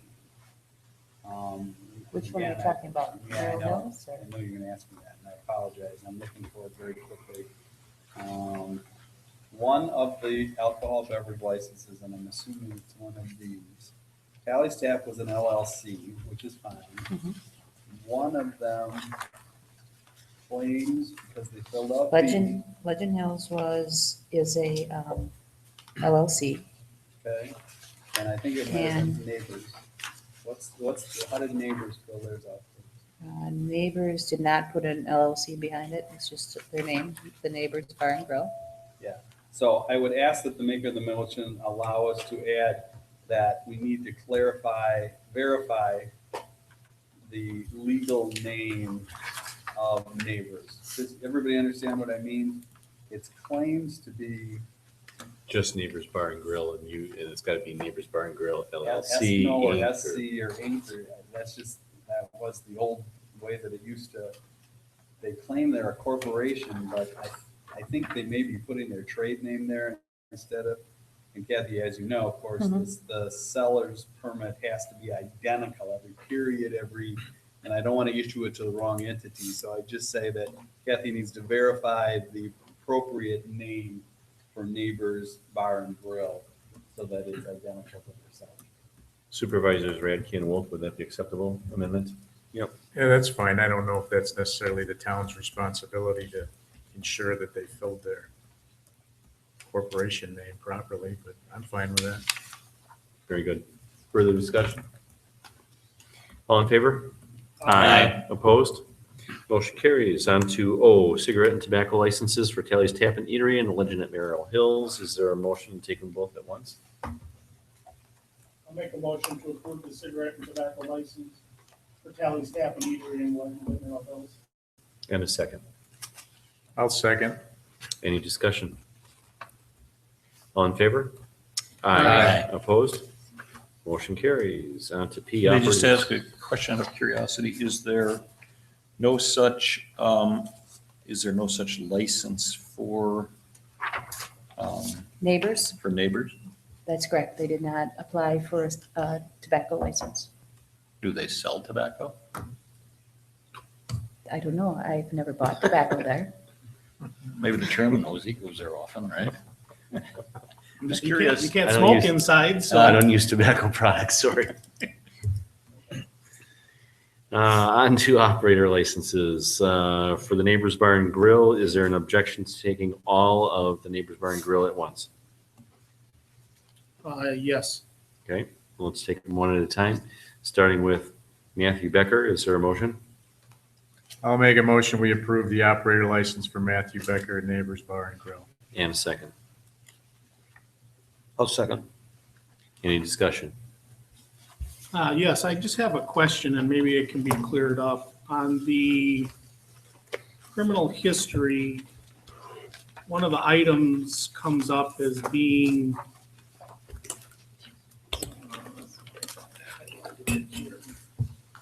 under possession and controlled substance. It comes up as charge severity other. Perhaps you could shed some light on that, Counselor? I can't, so I'm gonna put it in the computer. Okay. It may be that their computer system doesn't show local ordinance violations, it only shows misdemeanors or felonies, but I'm guessing. Yeah, I understand. I wouldn't want you to do that.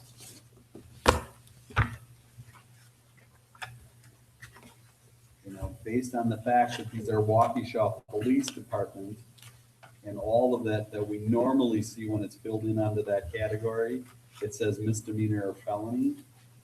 I think we may be safe to say that it's an ordinance violation, and they don't have that category. Based on the description of the charge? Based on the fact that it was in Waukesha Municipal Court. Oh, I see. It Okay. can't be a misdemeanor or a felony Understand. in Waukesha Municipal Court. It has to be an ordinance. Okay, thank you. Any further discussion on Matthew Becker? All in favor? Aye. Opposed? Motion carries. I have no objection to taking the remaining if nobody else does as a group. Okay. And I'll Items- make a motion that we approve the remaining 2 through 7 names for the operator licenses for Neighbors Bar and Grill, with the last names being Carraro, Krellkamp, Cotrat, San Miguel, Bobril, and Warren. Wow. Second. Could you repeat the last names, Supervisor Wolf? I can't, you'll have to listen to the tape. No, I asked Supervisor Wolf. Is there any further discussion? Meaningful discussion? All in favor? Aye. Opposed? Motion carries. On to Tally's Tap and Eatery, is there any objection to taking items? Yes, Okay, I have one that I'd like to do separately. let's take that one first then.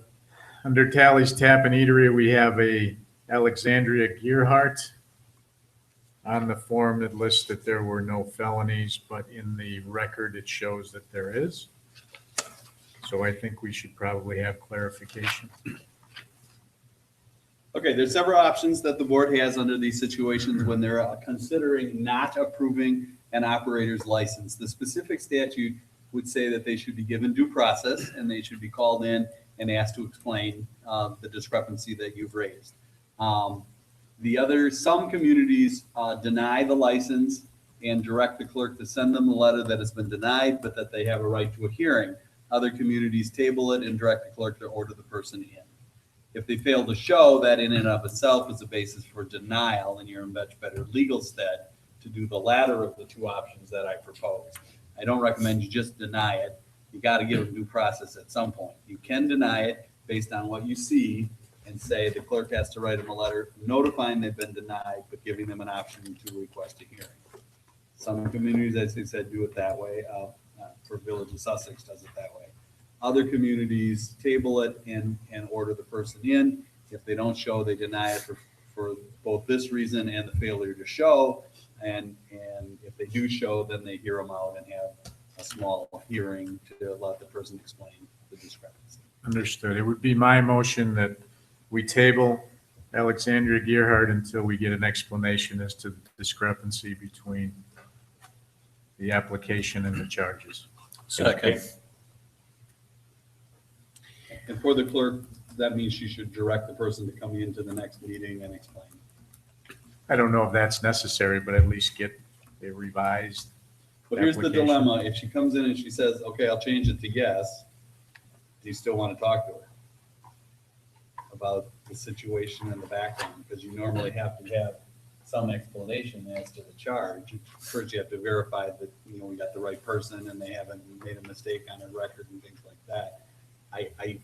We can do that. I'm afraid we may end up putting off 2 months. If she comes in and just initials it and says, oh, I messed up my application, do you still want to, don't you want to see her? Or don't you want to see her if she fixes it? Agreed. And I would say yes, have the applicant appear at the next meeting. And this is identified as a renewal? I'm sorry, we had a motion in a second, right? We did. And this is identified as But a it was renewal? the table. It really isn't supposed to be any Correct. discussion. Well, we were No, taking it wasn't the position table, that it the was the original caller motion in. had discussion. Go ahead. I'm sorry, Supervisor, was it to table it? It did start as I table. thought It Yes, started moved to as table, but it was revised to have her appear My apologies. at the next board meeting. And that's fine with the Supervisor Fisher. Supervisor That's Fisher, you good fine. with that?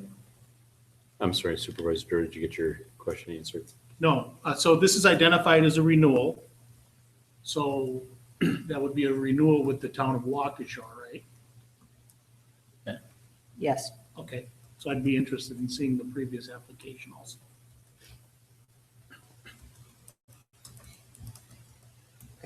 When does her current operator's license lapse? Does it have a The end of date the month. certain? The end of the month. End of this month? Correct. Midnight on June 30th. That does not mean she just can't work, she just cannot work unsupervised. You know, that's always a misconception. People think they have to have a license to work. That's not true.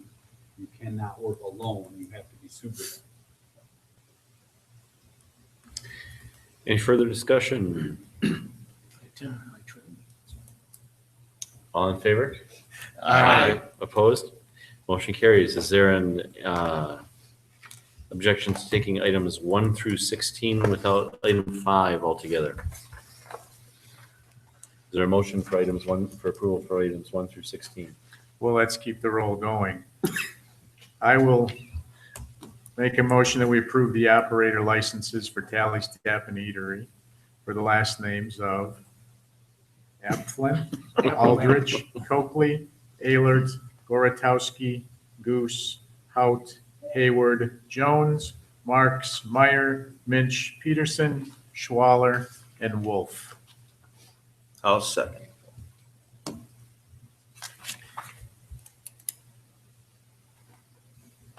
Any discussion? All in favor? Aye. Opposed? Motion carries. On to Legend at Merrill Hills. Is there an objection to taking items 1 through 7 together? Supervisor Radke. Let's run the table. I'll make a motion to approve the operator licenses for all of the applicants for the Legend of Merrill Hills. Second. I'll second it. Supervisor Wolf, would you care to go through the names? No, thank you. Is there any discussion? All in favor? Aye. Opposed? Motion carries. On to the bills. A motion for the Rupert Melky bill in the amount of $2,360.04. I move we pay that amount. And a second. I'll second that. And Madam Clerk, a roll call vote, please.